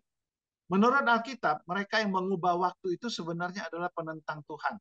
Kenapa mereka rubah? Ya, karena mereka memang penentang Tuhan. Kita bisa baca nanti di ayat di Daniel 7 ayat 25. Ya, Bapak Ibu bisa baca sendiri ya. Nah, ini yang penting, Bapak Ibu. Pada hari ketiga ada perkawinan di Kana yang di Galilea dan Ibu Yesus ada di situ. Hari ketiga itu adalah hari Selasa, Bapak Ibu. Minggu pertama, Senin kedua, Selasa ketiga. Nah, di sini LAI tidak terjemahkan pada hari Selasa. Ya, kalau dia terjemahkan lucu juga, tapi bagus juga gitu ya. Tetapi tetap dipakai menurut budaya orang Yahudi pada hari ketiga ada perkawinan di Kana. Ketiga apa? Ya ketiga hitungan hari mereka yaitu jatuh pada hari Selasa. Nah, kenapa ada orang kawin hari Selasa kok nggak di hari Minggu? Karena ada kepercayaan dari mereka hari Selasa itu menjadi hari yang istimewa bagi orang-orang Yahudi karena menurut mereka Allah mengatakan baik di hari ketiga itu double dibandingkan hari-hari lainnya. Karena itu pernikahan itu dilakukan di hari Selasa. Buka toko baru, bukanya di hari Selasa. Dan lain-lain, apapun juga. Mereka tujukan ke hari Selasa sebisa-bisanya gitu. Karena mereka mempercayai berkatnya double. Ya. Kamu dengan teliti memelihara hari-hari tertentu, bulan-bulan, masa-masa yang tetap dan tahun-tahun. Nah, ini sebenarnya Bapak Ibu, ya, ayat ini ditujukan kepada orang-orang Yahudi yang suka lebay. Ya. Saya katakan lebay, kenapa? Karena kalau kita lihat hari ketiga itu, Bapak Ibu, ya itu memang betul 2 kali. Tetapi hari yang ke-6 itu juga 2 kali. Slide yang berikutnya. Slide yang berikutnya. Nah, di sini ya, saya tunjukkan kepada Bapak Ibu. Bapak Ibu bisa cek juga di Alkitab kita ataupun di Alkitab bahasa Ibrani ya. Hari pertama itu dikatakan baik hanya 1 kali. Baik dalam bahasa Ibrani toh ya. Toh. Hari kedua nggak ada. Hari ketiga betul ada 2 kali. Yaitu ayat 10 dan ayat 12. Hari keempat 1 kali. Hari kelima 1 kali. Hari keenam justru ada 2 kali. Satu di ayat 25 dikatakan toh baik, dan 1 kali lagi di ayat 31 dikatakan toh meon atau sangat baik. Ya, sangat baik. Harusnya ngambilnya di hari ke-6 dong, gitu kan. Nah, tetapi mereka ngambilnya di hari yang ketiga gitu. Nah, inilah yang kadang-kadang di ditentang sama Yesus bahwa banyak sekali budaya mereka itu yang tidak alkitabiah, yang buatan dari rabi-rabi mereka. Banyak sekali yang dibuat oleh rabi-rabi mereka itu. Ini yang ditentang Yesus. Sehingga akhirnya mereka menganggap Yesus ini adalah pengacau. Ya, Yesus ini pemberontak gitu. Tidak mau mengikuti apa yang sudah dikatakan oleh rabi-rabi mereka. Padahal Yesus mau menegakkan hal yang benar gitu. Ya, jangan percaya kepada hari gitu. Ya. Nah, itulah ayat tadi yang tadi kita baca tadi ya. Sebenarnya supaya kita tidak percaya kepada hari. Galatia 4 ayat 10. Kamu dengan teliti memelihara hari-hari tertentu. Ada hari-hari tertentu dipelihara oleh mereka gitu. Hari keruntuhan bait Allah kedua. itu dipelihara sama mereka. Ya, mereka berpuasa di hari itu gitu. Ya, dan mereka pelihara yang enggak gitu, yang tidak diperintahkan oleh Tuhan. Ya, oke, kita teruskan lagi konsep tahun. Konsep tahun, konsep tahun dalam budaya Yahudi. Ya, budaya Yahudi mengenal ada dua awal tahun. Bulan Nisan itu awal untuk kalender agama, bulan Tisri ya awal untuk bulan kalender sipil. Di Alkitab itu cuma dua, Bapak Ibu. Di Alkitab itu cuma dua. Tetapi kemudian mereka bikin tahun barunya mereka, awal tahunnya itu sampai 6. Ada tahun baru untuk binatang, ada tahun baru untuk tumbuh-tumbuhan, macam-macam. Nah ini yang Tuhan Yesus nggak suka gitu. Ya, mereka itu terlalu lebay, terlalu apa namanya uh, bikin yang enggak gitu. Termasuk hari Sabat ada banyak banget hal-hal yang tidak berkenan atau tidak diperintahkan oleh Alkitab, tapi dibuat oleh mereka. Ya, termasuk cuci tangan. Alkitab nggak ajarkan itu, tapi mereka bikin tradisi itu gitu semuanya. Ya, itu yang ditentang oleh Yesus. Kemudian kita lihat ada tahun Sabat. Dan di dalam membicarakan soal tahun ini ada tahun Sabat. Artinya tahun yang ketujuh itu adalah disebut tahun Sabat atau semita, ya semita. Artinya apa? Tanah itu harus dibiarkan, tidak boleh ditaburi, tidak boleh ditanamin. Seluruh aktivitas cocok tanam, termasuk membajak, menanam, menyiang, memanen, tidak boleh dilakukan. Ya, nah, memang ada pengecualiannya, katanya di sini, kalau mengairi, memberi pupuk, mencabut segala macam sebagai tindakan pencegahan masih bisa, tapi bukan untuk memperbaiki pertumbuhan pohon. Ya, nah ini nggak tahu lah, ini agak jelimet juga sebenarnya. Ya. Tetapi memang ini diperintahkan oleh Tuhan bahwa ada tahun Sabat itu betul. 6 tahun lamanya engkau menabur di tanahmu dan mengumpulkan hasilnya. Tetapi pada tahun ketujuh haruslah engkau membiarkannya dan meninggalkannya begitu saja, supaya orang miskin di antara bangsamu dapat makan, dan apa yang ditinggalkan mereka haruslah dibiarkan dimakan binatang hutan. Demikian juga kau lakukan dengan kebun anggurmu dan kebun zaitunmu. Ya. Nah, Bapak Ibu, di akhir dari tahun Sabat itu, tahun tahun Sabat ya, tadi Ibu Lili ya kalau nggak salah bilang, siapa yang mau sabbatical leave gitu bisa ke Sati ya Bu. Di situ ada tempatnya ya. Itu artinya bisa setahun ya Bu ya di sana ya. Bisa tinggal Boleh setahun di sekalian Sati Bu. kuliah setahun. Kalau setahun kuliah sekalian ya. Nah, itu ada itu artinya apa namanya tahun Sabat itu. Pada akhir tahun ketujuh ada penghapusan utang hanya untuk orang Yahudi saja. Untuk orang asing tidak dihapuskan. Ya. Oke, saya teruskan. Ini sampai tahun Yobel ya. Saya teruskan sampai tahun Yobel. Dan itu kita istirahat. Ya. Tahun Yobel.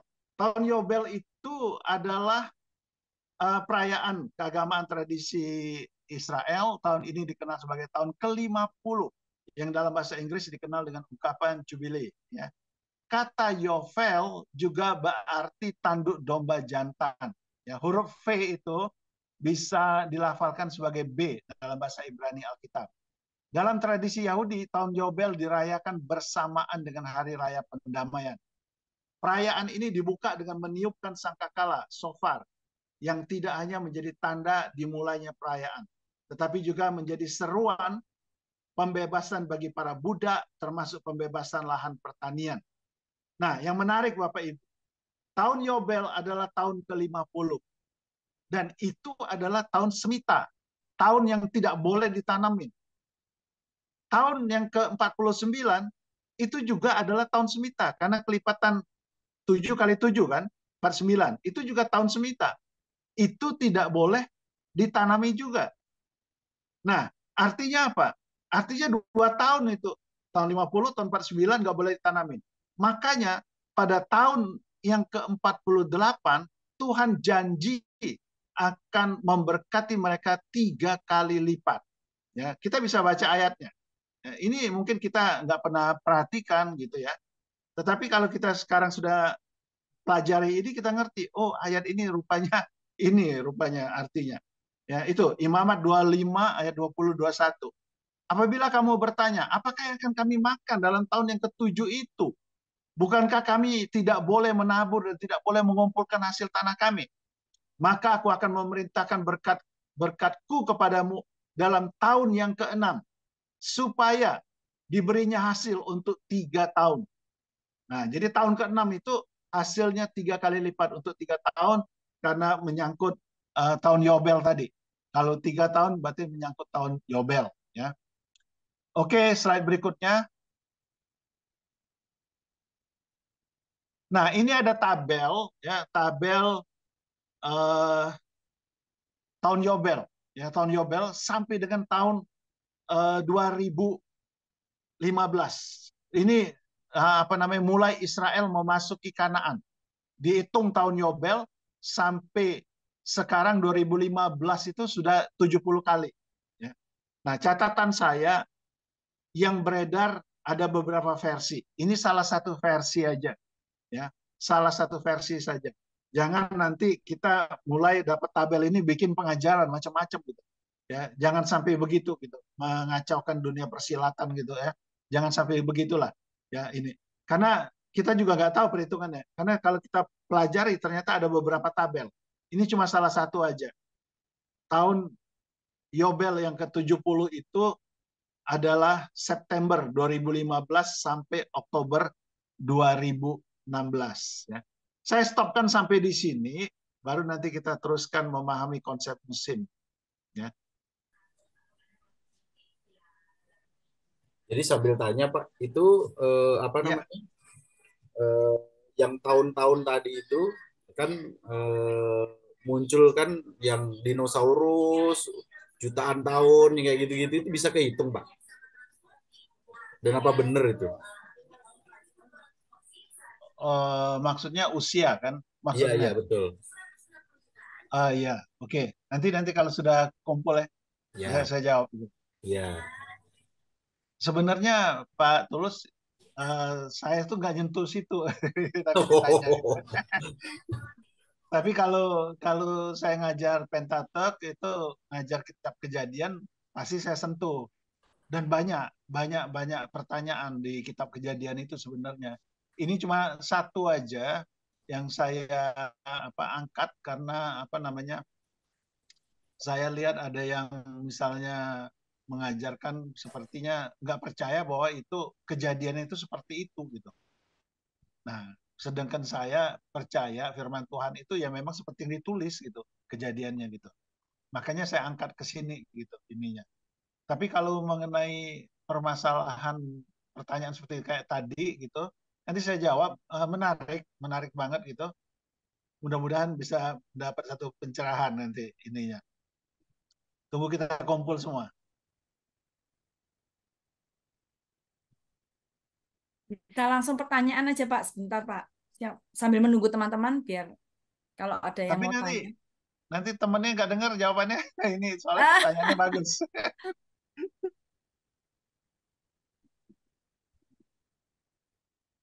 Tapi pertanyaan yang lain saya kumpulin dulu. Nggak apa-apa kalau ada. Saya Pak Erik.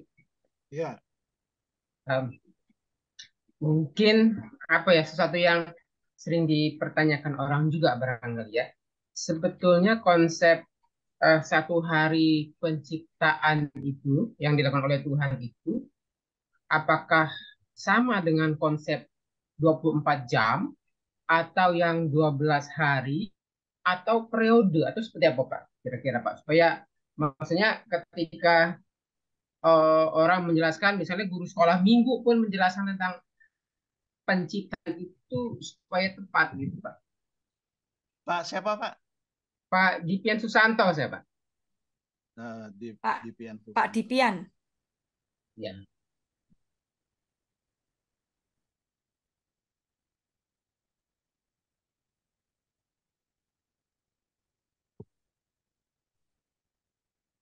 Oke, mungkin ada lagi. Bagus bagus. Saya lagi bisa bertanya ya, Pak? Ya, Pak Kelo ya. Iya. bertanya, ini kita kuliah, kita sebagai mahasiswa, kita harus mendengar dan bisa bisa sedikit memberikan pendapat dari apa yang diulas ya. Nanti disaring oleh Pak dosen. Ya, berkaitan dengan tadi antara yang dijelaskan oleh Pak dosen tentang hari terang di hari pertama, sedangkan hari keempat baru muncul muncul matahari. Nah, dalam hal ini memang seiring penjelasan tadi dijelaskan, saya sangat setuju dan ada beberapa dalil yang memang tercatat dalam Alkitab.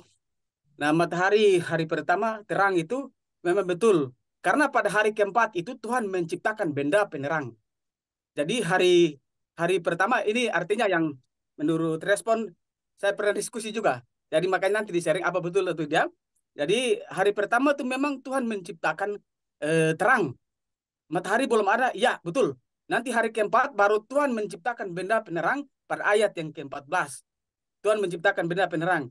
Nah itu hal yang pertama. Cuma sedikit Pak, agak terganjal sedikit. Karena hari pertama, hari terang itu dalam bahasa Ibrani adalah Or. Bahasa Ibrani adalah Or, itu yang artinya gelombang-gelombang.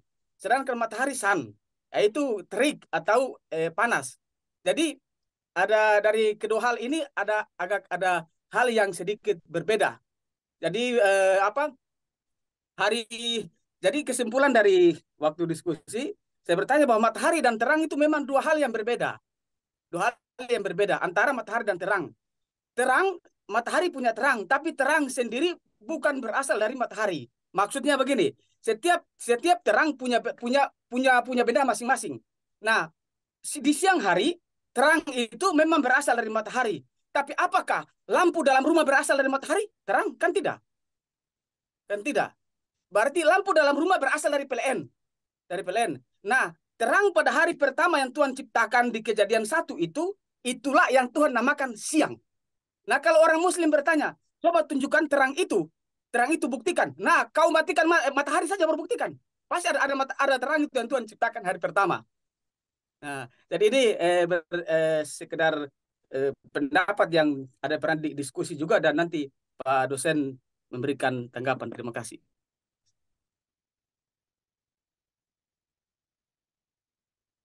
Oke, ya bagus.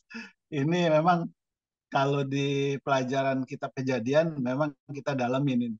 Tapi karena saya tidak melihat ke sana, jadi saya lewatin. Tapi nggak apa-apa, kita kita lihat nanti.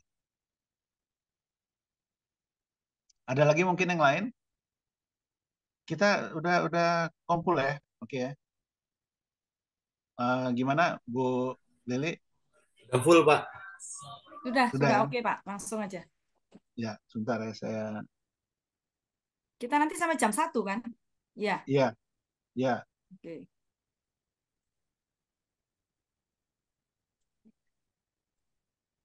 sebentar.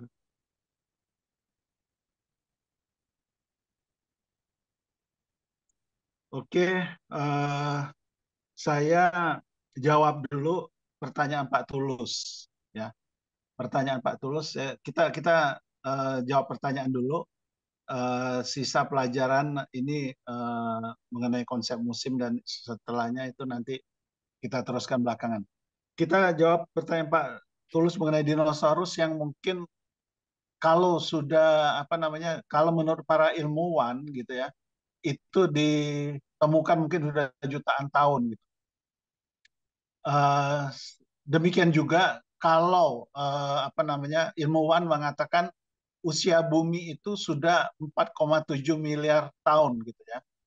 Sedangkan kita kalau menurut Alkitab gitu, berdasarkan silsilah orang-orang yang Tuhan ciptakan gitu, itu kita baru ketemu sekitar 6.000 tahun.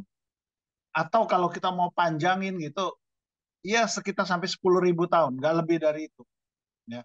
Jadi ada perbedaan yang sangat besar sekali antara Alkitab yang mengatakan bumi itu usianya muda banget, 6.000 tahun.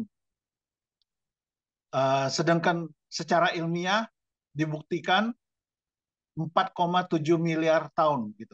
Ini yang mana yang benar gitu ya. termasuk ada fosil dinosaurus atau apa segala macam gitu ya. Nah, jadi begini, kalau saya itu memahami Alkitab itu yang ini aja, yang apa namanya, yang sederhana aja gitu. Jangan terlalu jelimet gitu. Kalau jelimet malah nanti nggak bener lagi ya. Yang biasa-biasa aja yang kita pahami. Saya mau bertanya kepada Bapak Ibu sekalian. Pada waktu Tuhan menciptakan Adam dan Hawa, itu Adam dan Hawanya ketika dia sudah diciptakan, katakanlah dulu Adam dulu deh. Ya, katakan Adam. Itu kira-kira Adamnya usianya berapa tuh? Bayi, anak-anak, remaja, pemuda, dewasa, orang tua. Kira-kira gimana? Ketika Tuhan menciptakan Adam. Dewasa, Pak. Jadi Dewasa. Dewasa, Pak. Kenapa? Ya, kenapa dewasa? Karena kan langsung dikasih pendamping. Berarti Iya. kan udah cukup umur menikah. Betul. Karena langsung disuruh, bukan dikasih pendamping aja, disuruh ini ya, beranak cucu gitu kan. Ini betul. Oke. Kemudian kalau binatang kira-kira gimana? Ini kan sering ditanyakan juga, duluan mana telur sama ayam gitu misalnya. Kalau Alkitab kira-kira jawabnya mana duluan? Alkitab menciptakan telur atau menciptakan binatang? Binatang dulu, binatang. Nah, binatang kan? Ya pasti binatang dulu. Telur itu hanya bagian daripada sistem yang Tuhan ciptakan, sistem reproduksi untuk berkembang biaknya binatang itu. Termasuk manusia sebenarnya. Ya, ada sel telur, ada apa namanya sperma gitu ya. Oke. Berarti binatang diciptakan lebih dulu. Nah, kira-kira binatangnya gimana? Kecil, besar atau apa? Kalau dari Nuh sih langsung besar, Pak. Dari Nuh. Ya, Ya. ini Nuh lain loh. Nuh Oh. lain. Itu ada cerita yang nanti. Ini kan saya ngajar 5 kali, ini saya sebut seri A. Nanti di Oke, seri penciptaannya.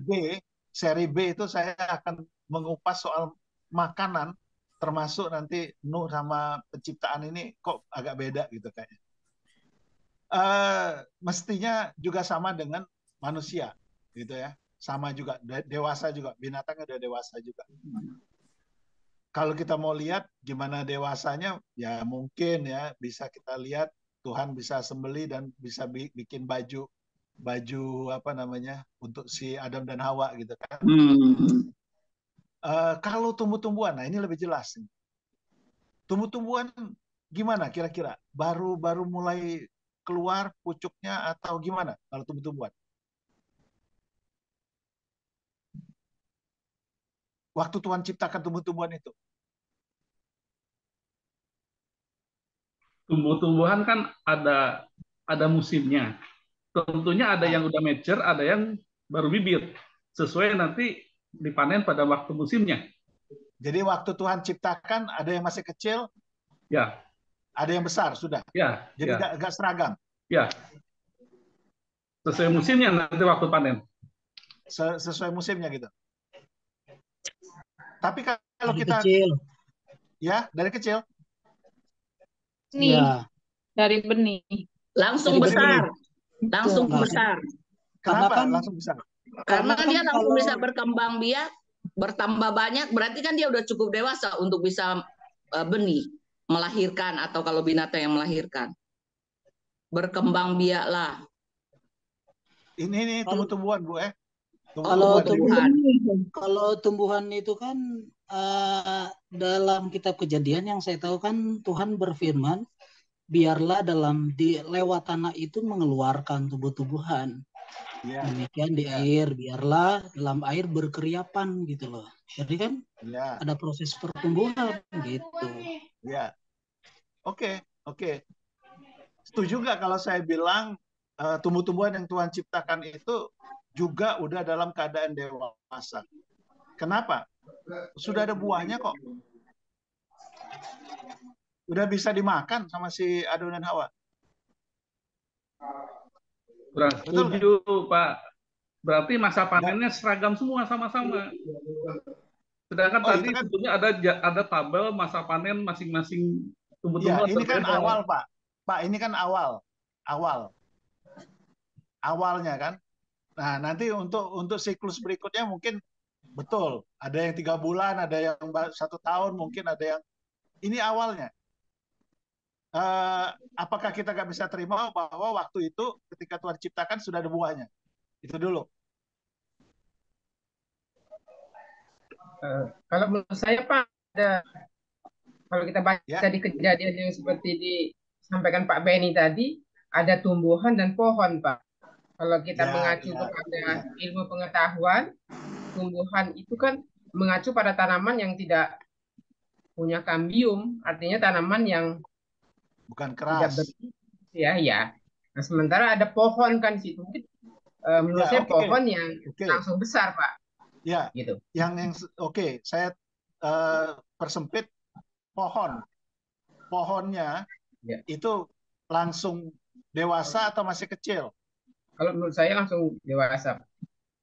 Karena ada buahnya kan. Ya, betul.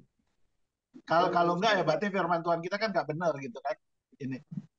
Nah, kalau kita mengacu kepada manusia, binatang, tumbuh-tumbuhan, Tuhan ciptakan dalam keadaan kondisinya sudah dewasa. Misalnya manusia, ketika Tuhan ciptakan, andai kata pada waktu itu ada dokter yang kemudian memeriksa si Adam, dan ternyata seandainya bisa juga di ronsen, diapain, dia akan bilang, ini organ tubuhnya organ tubuh orang dewasa. Katakan misalnya umur 30 tahun, katakan misalnya. Ya. Jantungnya jantung orang dewasa. Organ paru-paru juga orang dewasa ini semua. Ini kalau seandainya pada waktu dokter, dia akan buktikan atau dia akan cek dan dia akan bisa ngomong seperti itu. Padahal si Adam ini baru diciptakan barusan aja atau kemarin mungkin. Tapi kalau dicek secara ilmiah itu pasti badannya memang badan orang dewasa yang siap untuk bereproduksi gitu. Ya, termasuk juga si Hawa gitu kan. Kalau ini bisa kita terima dan tidak terlalu jadi ganjelan buat kita, kenapa kita nggak bisa terima bumi juga Tuhan ciptakan dalam keadaan dewasa? Nah, bumi yang dewasa itu berapa umurnya? Ya saya bilang sama yang ilmuwan itu, 4,7 miliar tahun. Itu bumi dewasa udah. Nggak ada beda sama mereka. Memang udah miliaran tahun gitu. Kenapa? Ya mereka cek, oh ini usianya 4,7 miliar tahun. Ya betul, nggak ada masalah. Emang kenapa masalahnya gitu? Ya, sama seperti kalau kita ngecek Adam waktu itu kan, ternyata umurnya 30. Ya terus kenapa gitu? Kan Tuhan ciptakan. Bisa. Kenapa bumi nggak bisa gitu? Bisa gitu. Makanya saya nggak pernah mempermasalahkan seolah-olah ilmuwan dan Alkitab ini berbeda. Enggak. Cuma berbedanya apa? Cara kita mandangnya aja. Cara kita mandangnya aja. Jadi kalau ada ilmuwan yang bilang, bumi ini udah 4,7 miliar tahun, ya oke, saya terima. Nggak ada masalah. Alkitab nggak bantah itu kok. Nggak bantah. Gitu. Terus ada dinosaurus yang misalnya udah jutaan tahun. Nah, kita kan nanya gitu. Ngitungnya gimana gitu. Nah, biasanya ngitungnya itu berdasarkan di lapisan mana binatang atau fosil itu terperangkap. Nah, itu kan usianya bumi yang diambil gitu. Bukan usia fosil itu. Tapi kemudian dijadikan usia fosil karena dia terperangkap di bumi yang sekian lama itu gitu. Nah, jadi sebenarnya kalau menurut saya sih nggak ada yang perlu dipertentangkan antara penemuan fosil dinosaurus yang mungkin dikatakan sudah ada jutaan tahun. Ya, nggak ada masalah gitu. nggak ada masalah. Kenapa? Ya itu secara ilmiah mereka boleh katakan itu. Tetapi secara Alkitab kita tahu bahwa semuanya itu baru diciptakan 6.000 tahun yang lalu. Kira-kira gimana Pak Tulus? Bisa nangkep nggak? Bisa diterima nggak Bisa Pak, penjelasan? kalau saya sih bisa. Setuju, Bisa saya ya? setuju ya. Ya, oke. Nah, sekarang Pak Dipian, satu hari 12 jam. Apa betul atau satu hari itu merupakan satu zaman ya? Karena di dalam teori penciptaan itu macam-macam, Pak. Ya, saya memang nggak sentuh itu di sini karena terlalu jelimet gitu dan juga menurut saya nggak ada yang benar gitu ya. Ada day-age theory. Artinya apa? Teori yang mengatakan satu hari itu sama dengan satu zaman tertentu yang jumlahnya itu panjangnya itu ratusan juta tahun. Satu zaman itu. Ya. Ada macam-macam teori mengenai hari itu. Kalau buat saya simpel-simpel aja, hari itu adalah hari 12 jam. Kenapa saya bisa berpatokan begitu? Ya, pertama ada petang, pagi, hari pertama. Besoknya ada petang, pagi, hari kedua. Itu ada dituliskan begitu. Ya. Dan sama seperti sekarang kenyataannya. Ada petang, pagi ya, itu satu hari. Petang, pagi, satu hari. Kan udah saya jelasin, ada 12 jam terang, ada 12 jam gelap. Itu konsisten. Nggak ada perubahan gitu ininya. Dan kalau kita misalnya bilang satu hari itu merupakan satu zaman yang panjangnya 250 juta tahun, hari pertama, kedua, ketiga, keempat, kelima, keenam, 250 juta tahun, terus hari sabatnya berapa juta tahun gitu. Nah, kan hari sabatnya juga Tuhan suruh kita berhenti gitu kan, ngikutin teladannya dia gitu, berhenti. Dan ternyata sabatnya itu 24 jam. Sekarang ini kita kenal sabatnya 24 jam. Kenapa kita nggak bisa percaya hari ke-6-nya, ke-5-nya, ke-4-nya, ke-2-nya, ke-3, 2-1-nya juga 24 jam. Gitu. Nah, makanya saya bilang kalau kalau pikiran kita simpel-simpel, firman Tuhan tuh jelas gitu ininya. Tapi kalau kita jelimetin ya jadi teorinya macam-macam tuh. Ya, saya punya kumpulannya teori itu, tapi nggak perlu di-share di sini, bikin bingung aja dan nggak ada gunanya gitu ininya. Simpel-simpel aja gitu. Ya. Gimana Pak Dipian? Kira-kira bisa menjawab? Ya. Oke, Pak. Makasih, Pak. Ya, ya. Pak Kelo, eh, terang yang dikatakan di dalam Kejadian 1 ayat 2 itu or, ya. Sampai detik ini mereka orang Yahudi itu nyebutnya or, ya. Jadi kalau misalnya orang Yahudi bilang kepada kita boker tov, boker itu pagi, tov itu baik ya. Boker tov, pagi yang baik. Nah, kita jawabnya apa? Boker or, pagi yang terang. Terangnya itu sama dengan di Kejadian 1 ayat yang ke-2 ya. Sebentar saya lihat. Kejadian 1 ayat yang ketiga. Itu sama Pak. Or, terang itu. Nah, kalau yang ayat yang ke-14 ini memang bukan or ya, tapi maor atau ini itu mungkin yang seperti gelombang gitu. Ya, benda penerang gitu, bukan terang. Nah, saya mempercayainya terang yang dimunculkan Tuhan di ayat yang ketiga itu adalah terang dari matahari. Kenapa? Karena memang terang itu sudah ada. Ketika dia menciptakan langit dan bumi, matahari itu sudah ada. Tinggal masalahnya bumi lagi diselaputin, diliputi oleh kegelapan. Nah, itu yang dibikin sama Tuhan sehingga menjadi tembus cahaya gitu ininya. Bapak bisa nanti bandingkan lah ya apa namanya beberapa macam tafsiran yang mana lah kira-kira yang enak, yang cocok buat Bapak, silakan diambil gitu. Ya, saya mempelajarinya udah banyak ya, sana sini. Saya pikir yang pas di saya itu yang ini gitu. Enak kita memahaminya dan firman Tuhan jadi jelas semua gitu. Mengapa ada petang pagi hari ke satu, kedua, ketiga? Kenapa tumbuh-tumbuhan di hari ketiga, padahal matahari hari keempat? Itu menjadi jelas. Kenapa? Ya karena kuncinya di Kejadian 1 ayat 1, langit dan bumi itu, termasuk matahari ada di dalamnya. Ya. Oke, saya kira itu Pak Kelo gimana? Kira-kira bisa menjawab? Mungkin satu Ya, lagi, ya Pak.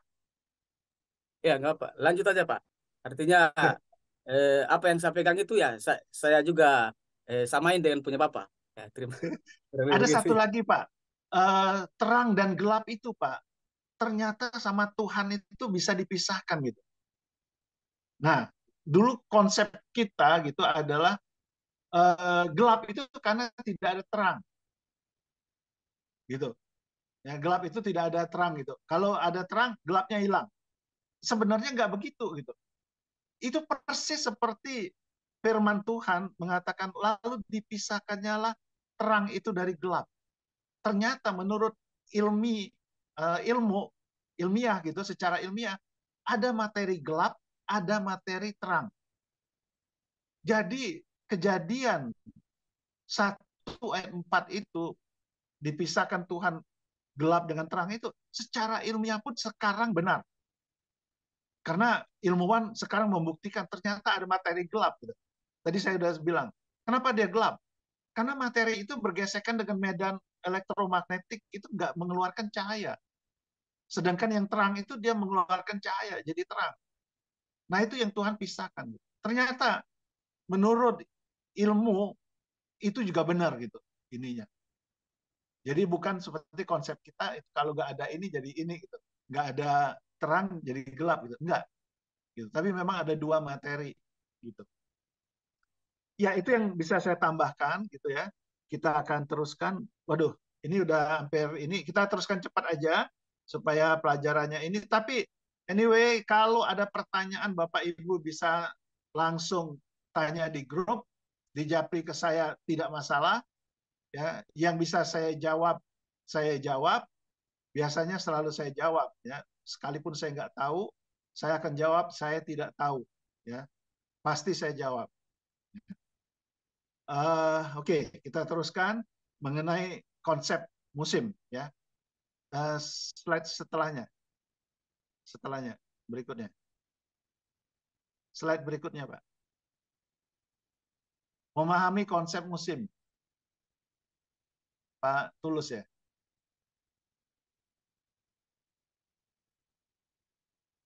Nah, untuk konsep musim ini ya saya mengambil kalau musim di Israel itu saya udah pasang di sini. Musim semi itu Maret, April, Mei. Musim panas itu Juni, Juli, Agustus. Ya.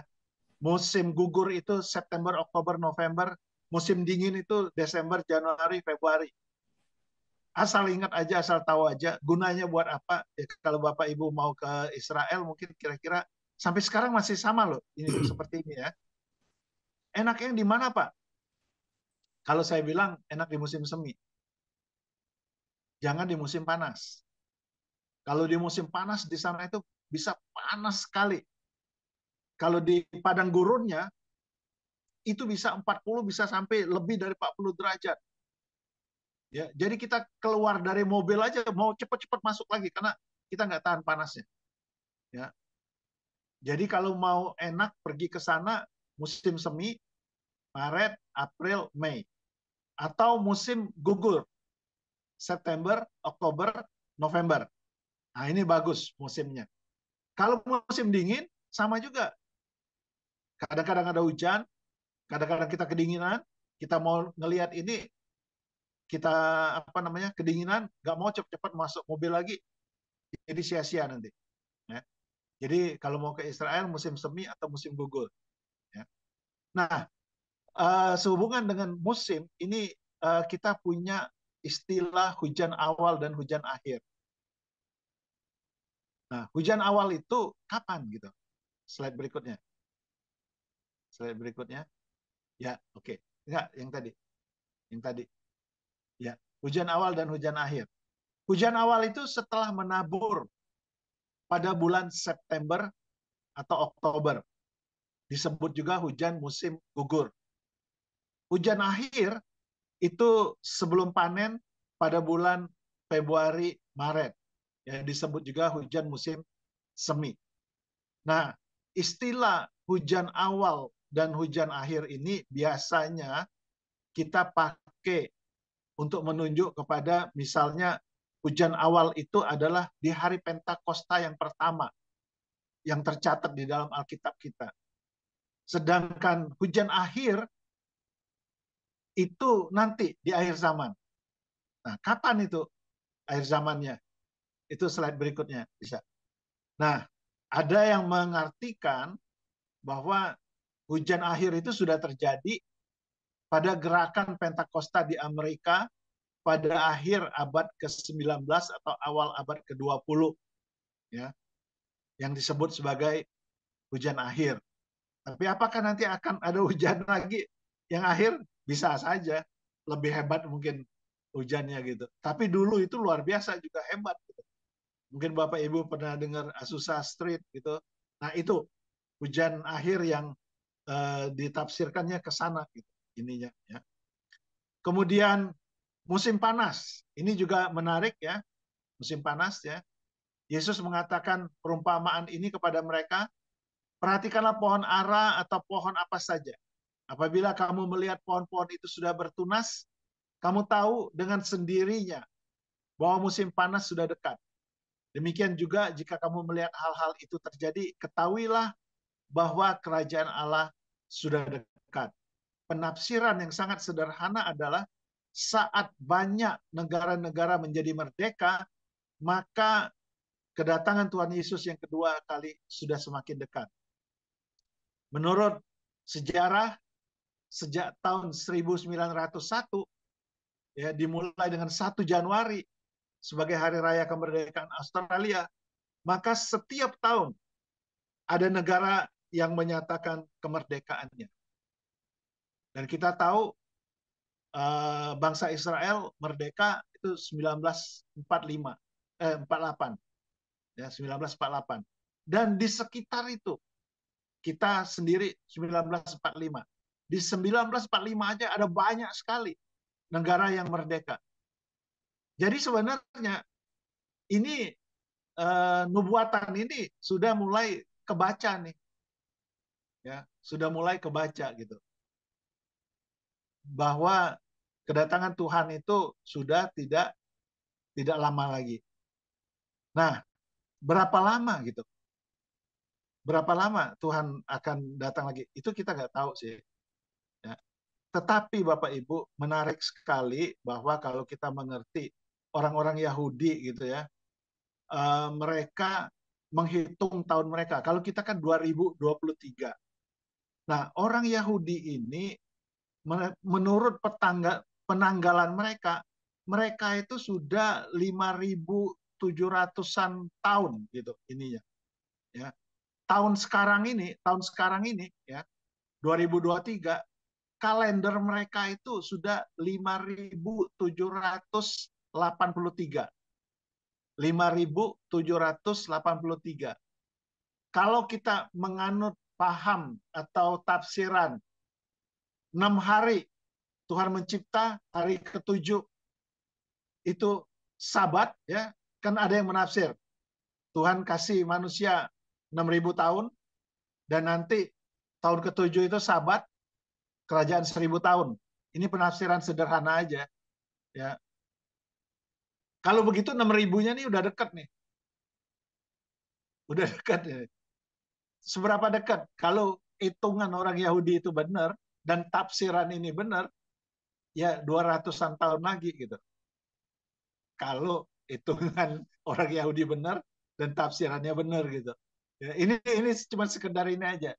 Ya, saya nggak pegang nggak pegang apa tafsiran itu, saya juga nggak tahu orang Yahudi ini ngitungnya benar apa enggak, juga nggak tahu juga gitu. Nggak ngecek saya.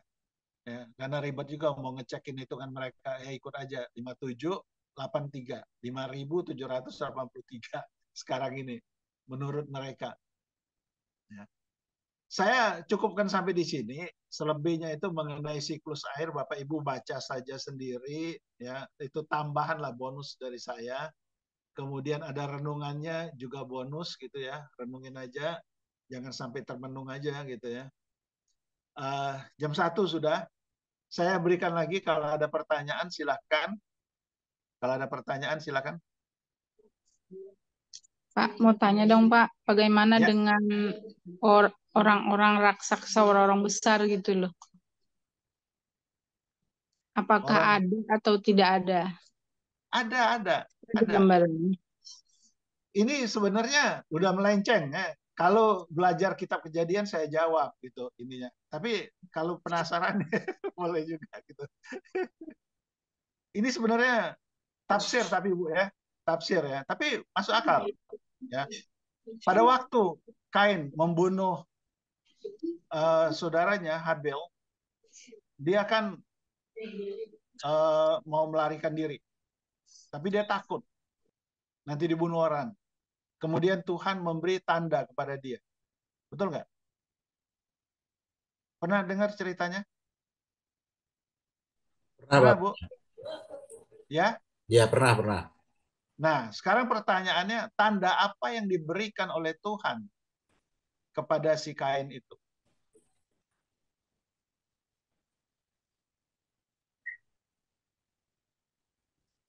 Itu yang nggak tahu. Itu kuncinya. Itu kuncinya. Makanya saya bilang, kalau kita memahami Alkitab pakai pikiran sederhana sekali, mungkin malah lebih enak ininya. Daripada kita pikirin, tandanya apa? Tanda salib di dahinya. Ada yang bilang begitu gitu kan. Ini. Secara logika, apa yang akan membuat orang ngelihat si Kain itu jadi takut? Dan gak berani ganggu dia. Badannya besar. Ini salah satu tafsir ya. Dan saya percaya itu. Ini ada hamba Tuhan dari Jerman, William Branham, dia menafsirkan seperti itu. Nah, saya pikir ini benar. Badannya besar. Dan kalau kita lihat keturunan Kain, sampai ke nanti ke Nimrod, itu orang-orang yang perkasa semua. Orang-orang perkasa semua. Orang-orang besar. Ya. Inilah yang menurunkan raksasa itu, Bu.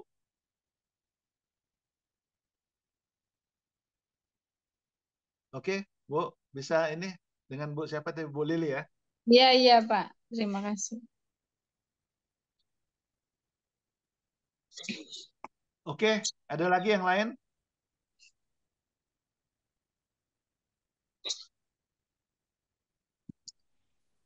Jadi salah satu tandanya tadi itu si Kain itu dibikin lebih besar atau Ya, tafsiran entah dibikin lebih besar. mendadak, entah bertahap, nggak tahu, tapi dia jadi berbadan besar dan keturunannya berbadan besar.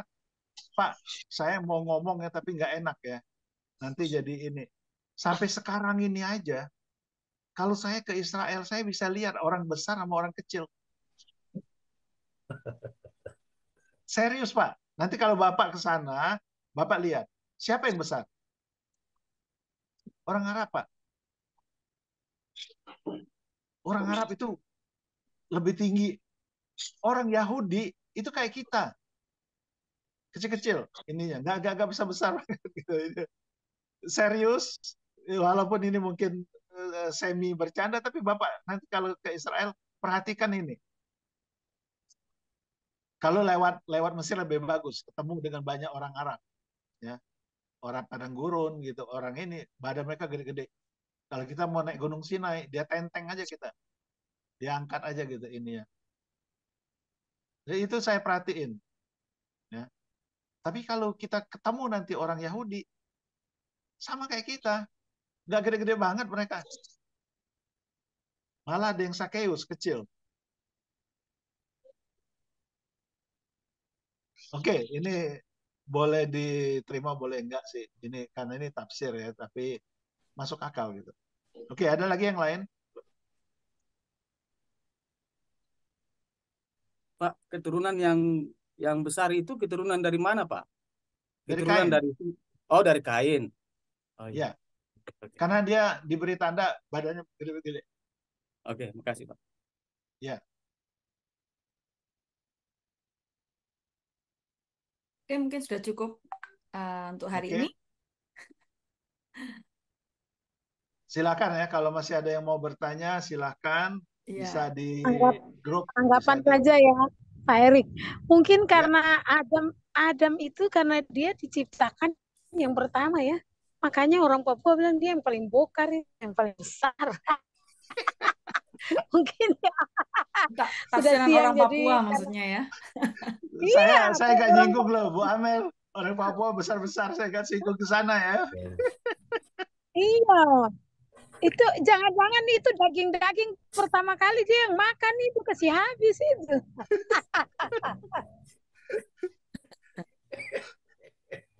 Oke, semuanya saudara tidak mau berhenti ya. Senang sekali. Kelihatannya terlalu cepat jadinya, Bu.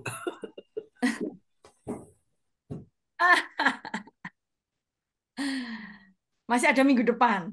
Masih ada minggu depannya lagi. Minggu depan masih ada. Ya, saya harapkan itu memberkati Bapak Ibu ya, terutama mengenai penciptaan. Renungkan itu, resapi, supaya kita bisa menjawab. Kalau ada yang dari seberang itu menyerang kita, kita juga bisa jawab gitu ininya. Ya, kita nggak bodoh-bodoh banget gitu. Kita bisa memahami Alkitab kita, gitu, dan kita bisa memberi jawaban yang cukup bisa diterima. Gitu. Itu saja ya, Tuhan berkati semuanya. Bu Lili, saya mau tanya. Jadi setelah ini nanti saya bisa edit, bisa bagi link atau tidak boleh? Oh silahkan, Boleh ya? linknya dibagikan. Iya. Saya mau minta juga untuk administrasi di PSP. Oke. Iya. Ya udah. Terus itu sekalian mungkin apakah kita akan mulainya 8:30 atau jam 9 mungkin ya? Jadi teman-teman bisa kasih tanggapan. Lebih suka seperti ini atau lebih pagi lagi? Jam 9 aja. Jam 9. Kalau saya lebih suka lebih pagi. Kepagian, Pak. Saya kan harus masak Jam 9. Oke, jam 9. Kalau begitu jam 9, Bu. Iya, Pak, jam 9 aja. Oke, jam 9 berarti ya implikasinya ya lebih siang gitu ya, jam 1. Oke, kemudian yang selanjutnya, apakah saudara oke dengan 4 jam langsung? Apakah rasa berat belajar 4 jam langsung atau mau di pagi 2 jam, sore 2 jam, bagaimana? Langsung aja, Bu. Langsung aja kayaknya, Bu. Kalau sore udah pergi lagi kita. Kuat ya berarti ya, 4 jam ya? Kuat, Bu. Kuat. Oke, Pak. Pak, berarti lanjut Pak Tulus. Berarti kita sama ya. Mungkin pertanyaannya lain kali, Bu. Salah. Apakah perlu ditambah begitu kali? Karena saya itu menanyakan salah seorang dosen, katakan, waduh, kalau 4 jam dosennya itu mengajar 4 jam lumayan itu berat loh pakai Zoom, apalagi mahasiswanya gitu. Makanya saya takut-takut juga nih. Yang penting boleh makan, Bu, nggak masalah. Oh gitu ya. Tapi yang nggak kuat dosennya, Bu. Kalau mahasiswanya kuat. Oke ya, enjoy saudara, saya senang kalau saudara menikmati. Dosennya gantian, jadi masih bisa. Pak Erik ngajar, saya makan. gantian berarti dosen. Pak Erik makan gitu, gampang. Oke, next time Ibu ngajar, saya yang makan. Iya. Monggo, Pak. Oke, jadi memang Pak Erik ini kan memberikan tentang budaya Alkitab ya. Budaya Alkitab itu kan budaya Yahudi. Emang jadi kalau tadi waktu dibahas, jadi kita mengerti kan, ternyata apa yang ditulis di dalam Alkitab itu untuk lebih memahaminya itu kita harus tahu budaya. Bu Amit tadi ngomong bahwa Alkitab itu diciptakan atau ditulis pada satu masa dan itu ada gap gap masa dengan kita. Gap. Jadi kalau saudara menafsirkan Alkitab seperti zaman sekarang, wah bisa salah-salah. Jadi memang harus belajar budayanya. Nanti waktu kita belajar hermeneutik dengan Bapak Gatot Budiono, nanti itu semua dipakai. Ya, apa yang diberi oleh Bu Amelia dan Pak Erik ini nanti akan dipakai. Saudara akan mengerti ini. Nah, gunanya ya. Oke, terima kasih untuk semuanya. Terima kasih banyak untuk perhatiannya. Terima kasih khususnya untuk Ibu Amelia dan Pak Erik yang mengajar dengan luar biasa kepada kita ya. Mereka berdua orang-orang hebat yang mau berbagi ilmu. Itu luar biasa. Oke, kita akan akhiri di dalam doa. Setelah itu kita akan beristirahat. Mari kita akan berdoa. Pak Dipian bisa tutup dalam doa, Pak? Mari. Ya, Bapa di surga, terima kasih. Kami bersyukur karena Engkau baik kepada kami. Dari pagi tadi hingga siang ini, kalau kami bisa mengikuti pelajaran dengan baik, yang percaya itu semua karena anugerah Tuhan dan kebaikan-Mu semata kepada kami ya Tuhan. Bapa di surga, Engkau memberkati para pembicara kami, dosen kami, dengan kesehatan, kekuatan, hikmat, marifat pada mereka, untuk semakin hari semakin dahsyat dipakai oleh Engkau saja Tuhan, dan berbagi ilmu kepada kami, semakin hari semakin mantap ya Tuhan, sehingga kami diberkati dengan luar biasa. Kasih Bapak, dan dalam pertemuan berikut kami juga dalam kondisi yang sehat, kondisi yang baik, siap untuk mendapatkan sesuatu yang baru, ilmu pengetahuan yang baru, untuk memperlengkapi kami secara pribadi dalam kami mengiring Tuhan. Terima kasih Bapak, kami bersyukur untuk pelajaran hari ini. Ada banyak hal yang kami pelajari, hal-hal yang baru ya Tuhan. Dan kami bersyukur itu semua melalui para hamba-Mu yang sudah memberkati kami. Terima kasih Bapak, dan pertemuan kami di pertemuan berikut, Sabtu berikut dalam kondisi yang baik. Terima kasih Bapak, kami bersyukur untuk hari ini. Dalam nama Tuhan Yesus Kristus kami serahkan doa. Haleluya. Amin.